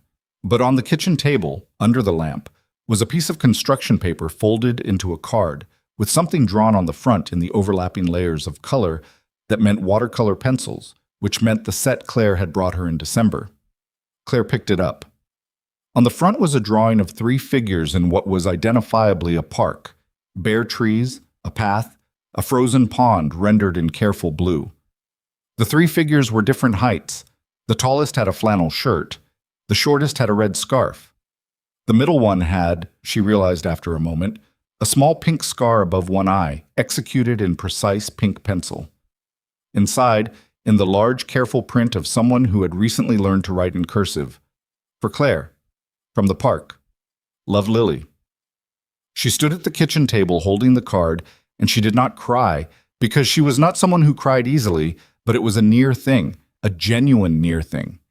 She heard Ethan behind her. He'd moved into the kitchen, was doing the thing he did when she was processing something, making tea, giving her space and activity at the same time. She heard the kettle, the cups. "When did she do this?" Claire said. "This week," he said. "While I was making dinner. She didn't tell me what it was until tonight." Claire looked at the drawing, the 3 figures in the park, the careful scar above the middle figure's eye. "She remembered the scar," Claire said. "Lily remembers everything," he said. "She notices things she doesn't say she's noticed." "Like her father," Claire said. He set the cups on the table. She turned and looked at him, and they were close in the small kitchen, the lamp overhead, and his face was the same face it always was. Except that this late in the evening, with this particular quality of quiet around it, she could see more of what it was made of, the tiredness under the steadiness, the care under the control, the specific dignity of a man who had chosen this life deliberately and maintained it deliberately and did not need anyone to tell him he'd done well. She had almost told him what she thought of him a dozen times and stopped herself a dozen times, because saying it would change the shape of things, and she wasn't sure the shape could hold the change. She'd been managing that carefully for months, the same way she managed everything carefully. She was tired of managing things. "I have something to tell you," she said. He waited. He was very good at waiting. "I don't know how to do this without trying to manage it," she said. "I'm probably going to try to manage it. Multiple times. And I'm going to be wrong about things, and I'm going to make decisions without asking, and I'm not going to be easy." "You said that in the park," he said. "I'm saying it again so you don't forget." "I'm not going to forget," he said. "And I don't want to fix your life," she said. "I understand that now. I think I understand it actually, not just as information." She stopped. "But I do want to be in it, if you want that." The kitchen was very quiet. The kettle had stopped. Outside, the city made its nighttime sound, distant and continuous, the way it always did. "I've wanted that for a while," he said. "I just wasn't sure you'd figured out what it meant." "I'm still figuring it out," she said. "I know." He said it simply, without qualification. "That's all right." She looked at him for a long moment. Then she looked down at the card in her hands, the three figures in the park, the careful watercolor pencil trees, the small pink scar above the middle figure's eye, and she felt something settle in her that had been unsettled for longer than she could accurately trace. Not fixed, not resolved, just settled, the way a building settles, with the understanding that the ground has been found and the weight is now in the right place. She set the card carefully on the table. "The tea's going to go cold," she said. "It takes a while," he said. They sat down. The lamp made its small circle over the table, and outside the city was doing what cities did, and somewhere down the hall Lily was asleep with her rabbit and the anchor button on the shelf, and the terrarium, and the carefully organized evidence of a life that had not lost anything important. They drank the tea. They talked, first about the board meeting. He asked specific questions, practical ones, the questions of someone who actually wanted to understand how it had worked, not the questions of someone performing interest. And then about Lily's science project, which had been presented the previous week, and which had achieved the rare distinction of being both what Lily had hoped for and what she'd expected. Then about nothing in particular, the way you talk when talk has stopped being about anything except the fact of being in the same room. She left at 11:15. He walked her to the door, and she stopped in the doorway and looked at him. "Thank you," she said, "for the tea." "The tea was nothing." "Not the tea," she said. He looked at her, and then he did something he hadn't done before, which was reach out and briefly, carefully, touch the scar above her left eyebrow with one finger. The same touch she made unconsciously when she was thinking through a hard thing, except his was deliberate, and it lasted only a second, and it said the thing that neither of them had quite said with words. She went still under it. Then he lowered his hand and said, "Good night, Claire." "Good night," she said. She took the elevator down and stood in the lobby for a moment before going out to the car, holding the card Lily had made, and she thought about the three figures in the park, the tallest and the shortest and the one in the middle with the scar. And she thought about how Lily had looked at the space between the three of them and understood something that Claire had taken months to find her way to, and had put it down in watercolor pencil on construction paper without anyone asking her to.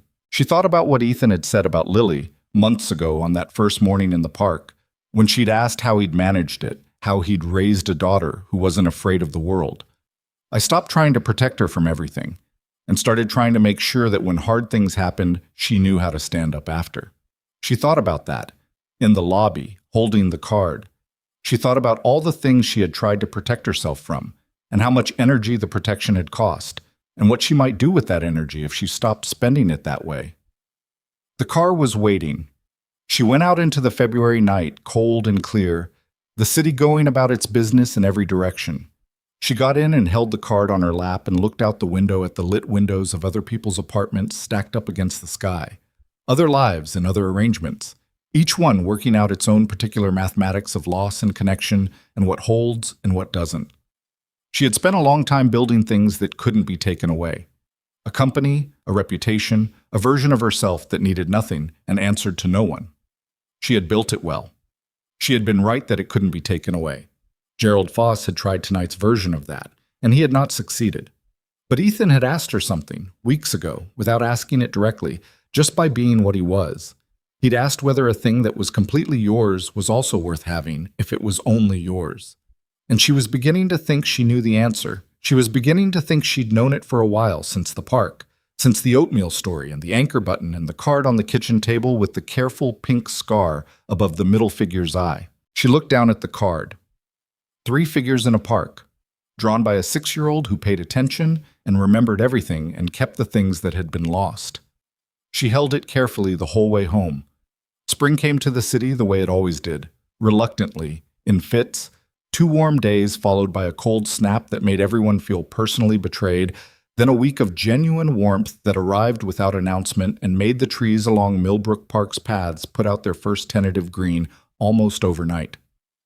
Lily noticed the exact day the tree by the Volboro got its leaves. She reported this to both Ethan and Claire at Saturday breakfast, with the precision of a field researcher logging a significant data point. The vole hypothesis, she informed them, had been upgraded to a vole theory based on new evidence that she declined to specify for reasons of scientific confidentiality.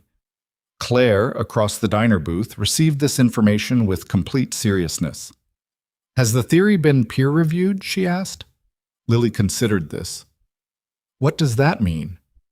"It means, has another scientist looked at your evidence and agreed with your conclusion?" "Not yet," Lily said, "but I'm working on Marcus." "Marcus with the dog?" "He's very observant," Lily said. "For a boy." Ethan poured more coffee and said nothing, which was what he said when the conversation was going better without him. Outside the diner window, the March morning was doing its uncertain best, sunlight and thin cloud taking turns, the street still damp from rain the night before. 6 months ago, he'd sat in this booth for the first time with Claire in the seat across from him, and she'd ordered pancakes because Lily had, and Lily had told her it was a good choice. He thought about that morning sometimes. The version of Claire who had sat across from him then, composed, careful, managing everything about how she was perceived, was still in there somewhere, but she'd developed edges he hadn't seen then, softer in some places, harder in others, more like an actual person and less like a position. He thought that was probably true of him too, though he was less equipped to see it from the inside. After breakfast, walking back through the park, Lily ran ahead to check the vole situation, and Ethan and Claire walked the pace they'd developed over months of this, unhurried, slightly closer together than they'd been in the beginning, comfortable with the silence between sentences. "I have a board meeting Monday," she said. "How's it looking?" "Stable.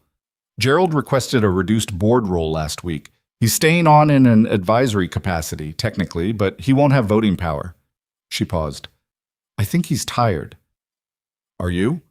She thought about it honestly, which was something she'd gotten better at over the winter. "Not tired," she said. "Just recalibrating." She looked at the path ahead. "I've been thinking about the company structure. There are things I built because I was afraid of what would happen if I wasn't controlling them. And now I'm looking at whether those things actually need to be controlled that way, or whether I built the control because of the fear, not because of the function." Ethan listened. "Some of it is legitimate," she said. "Some of it is just me being afraid of what happens if I stop holding everything." She glanced at him. "You've been bad for my control instincts." "Good," he said. She made a sound that was halfway to a laugh. "It's not entirely comfortable." "No," he agreed. "It's not." She looked at him sideways. "You could be more sympathetic." "You don't need sympathy," he said. "You need someone to tell you you're going in the right direction." "And am I?" He looked at her for a moment. "Yeah," he said. "You are." Lily reappeared at a run from around the bend in the path, slightly out of breath and carrying something small and dark. She held it up when she reached them. It was on inspection, an acorn cap. "Evidence," she said. "Of what?" Claire said. "Voles collect acorn caps," Lily said.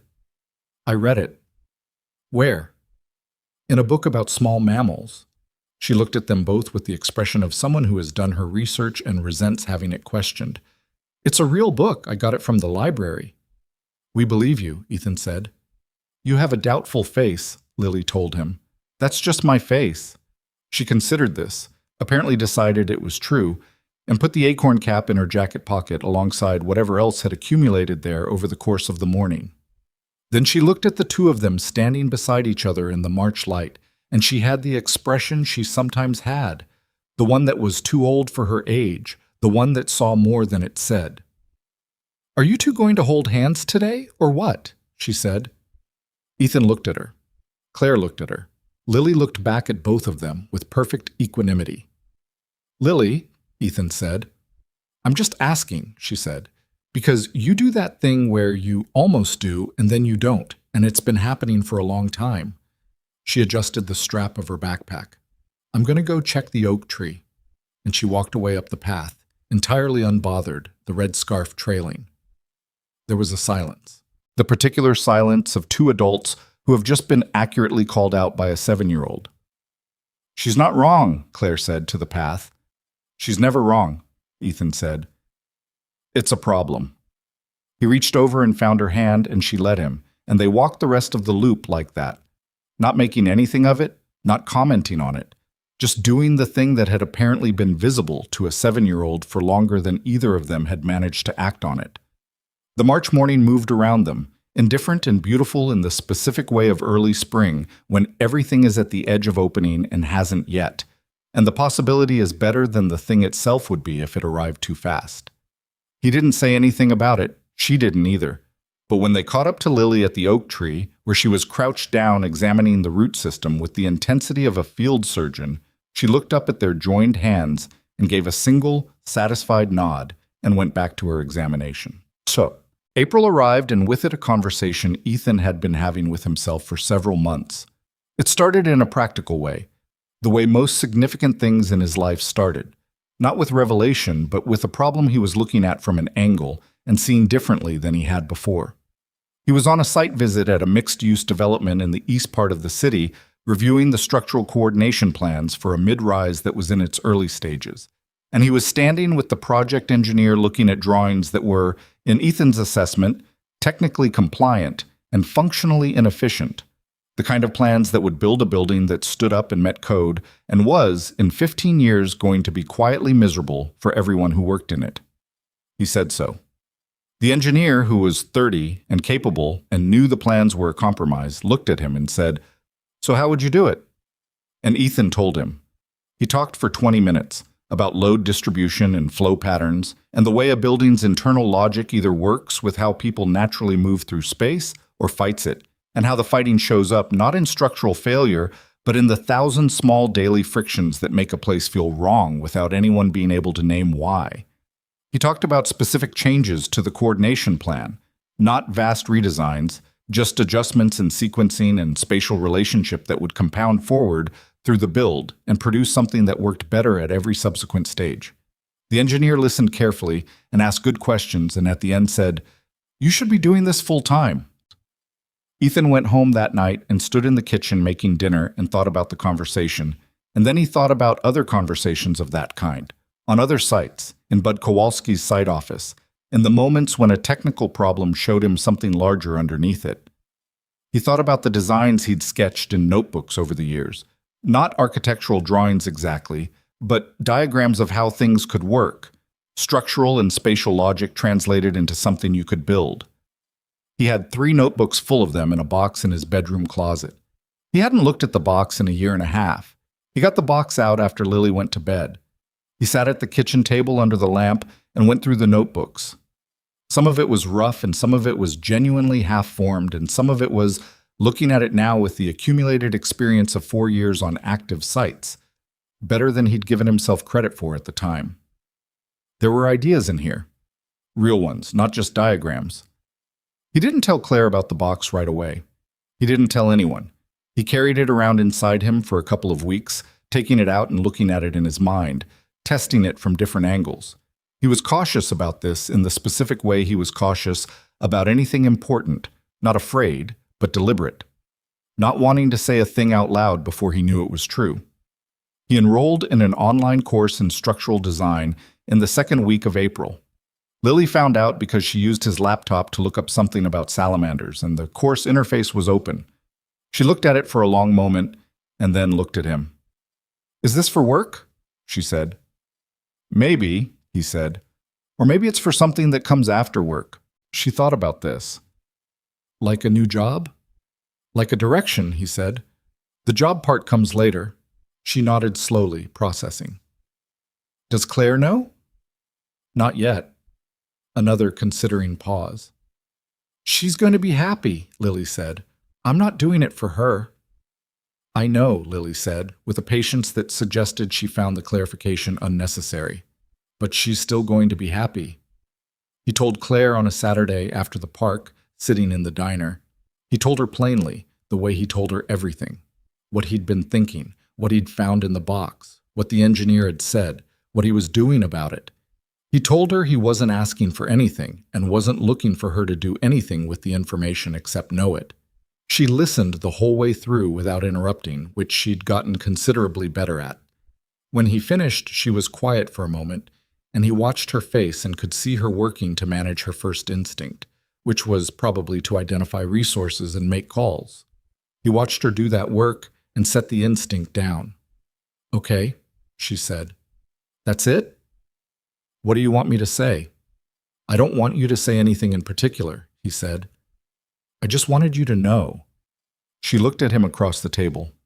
I think it's the right direction, she said. I think you've been doing the thing, but thinking in a larger frame for a while, and you haven't had a structure for it. The course gives you the structure. She paused. And I think you'd be good at it. Very good. But you already know that. I know the direction, he said. I don't know the destination yet. You don't need to, she said. That's not how you move through things. He looked at her. How do I move through things? She thought about it. You find out what's true first, she said. Then you decide what to do with it. You don't make decisions before you know what's true. She looked at her coffee. I could learn something from that. You have been, he said. She glanced up at him. Noticeable. Yeah. She almost smiled. Is it good? It's very good, he said. Plainly, without decoration, the way he said things. She looked at him for a moment longer than usual, and whatever she was looking for she seemed to find, and she picked up her coffee and the conversation moved on, and neither of them made more of it than it was, because they'd both learned at different speeds and by different routes that the things worth having don't need to be pressed. They need to be allowed. June brought the end of Lily's first grade year, marked by a ceremony that the school called a celebration, and that Ethan endured in a folding chair in a gymnasium that was 15 degrees warmer than it should have been, watching 22 children receive certificates from their teacher, while parents photographed the moment with the intensity of people documenting a moon landing. Claire was in the folding chair beside him. She had arranged her schedule for it. He hadn't asked her to. She'd asked him when the date was, and he'd told her, and she'd appeared at the school gymnasium in the June heat in the same practical clothes she wore to the park, and sat in the folding chair without complaint, and photographed Lily receiving her certificate with the focused attention of someone who understands that this moment matters. Lily saw her from the stage.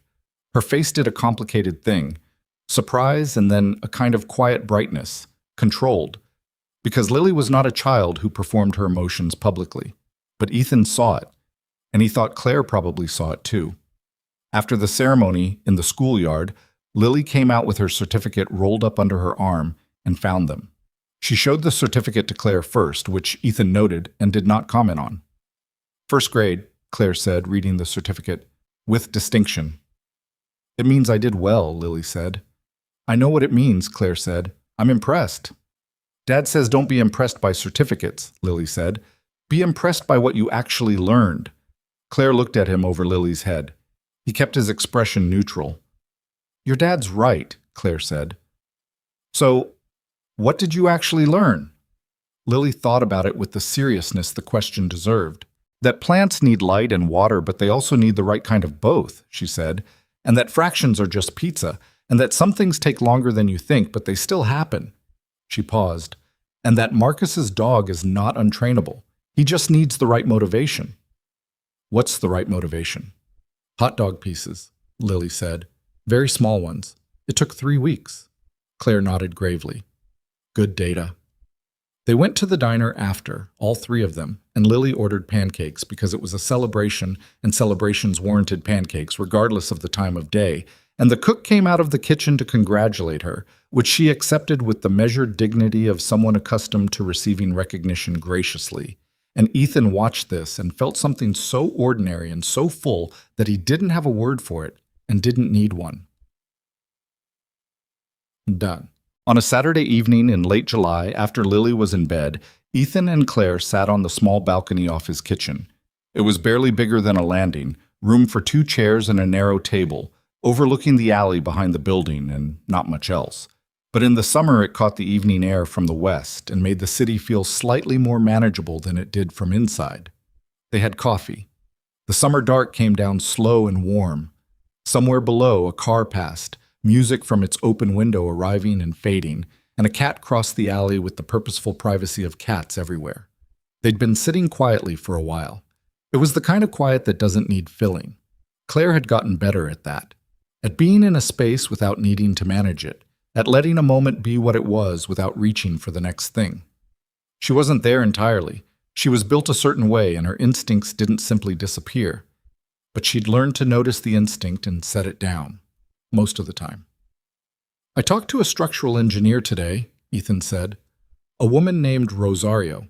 She runs a small firm to 5 people, all project coordination and structural consultation. She's looking for someone with site experience who can read designs and translate them to build teams. Claire looked at him. It's part-time to start, he said. I'd keep the Hargrove work through the fall, but she wants someone by January. What are you going to do? I'm going to meet her next week, properly, go through what the work actually looks like, whether it's what I think it is. He looked at his coffee. And if it is, I'm going to take it. Claire was quiet for a moment. He could see her managing the impulse to say more, to tell him she thought this was exactly right, to connect him to people she knew, to offer the resources she had. He watched her hold all of that and let it go. Good, she said. That's it?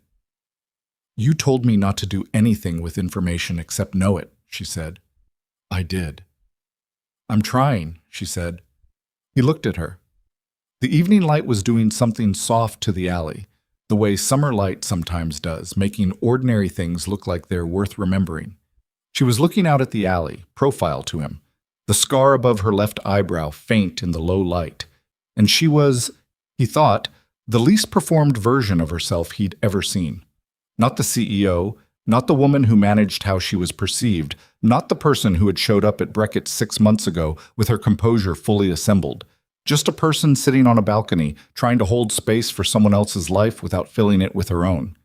It was, he thought, the hardest thing he'd watched her do. And she was doing it. Thank you, he said. She turned to look at him. For what? For trying, he said. It matters. She held his gaze. Then she looked back at the alley. I almost called Rosario's firm 3 times this week to find out about her, she said. To run the usual check. See who she knows, what her reputation is, whether her firm's financials are solid. But I closed the browser each time. She paused. You can find that out yourself, if you want to find it out. I can, he said. And if you want my opinion, you'll ask. I will, he said. She exhaled. That's taken me since November to get to. 8 months, he said. Is that fast or slow? He thought about it honestly. For what it is, fast, he said. I've seen people never get there. She turned her coffee cup in her hands. My grandfather would have liked you, she said. It was the first time she'd said anything like that, invoking the personal history without the professional framing around it. He would have said you were a straight line. He said most people are wavy lines, going around everything. Straight lines he respected.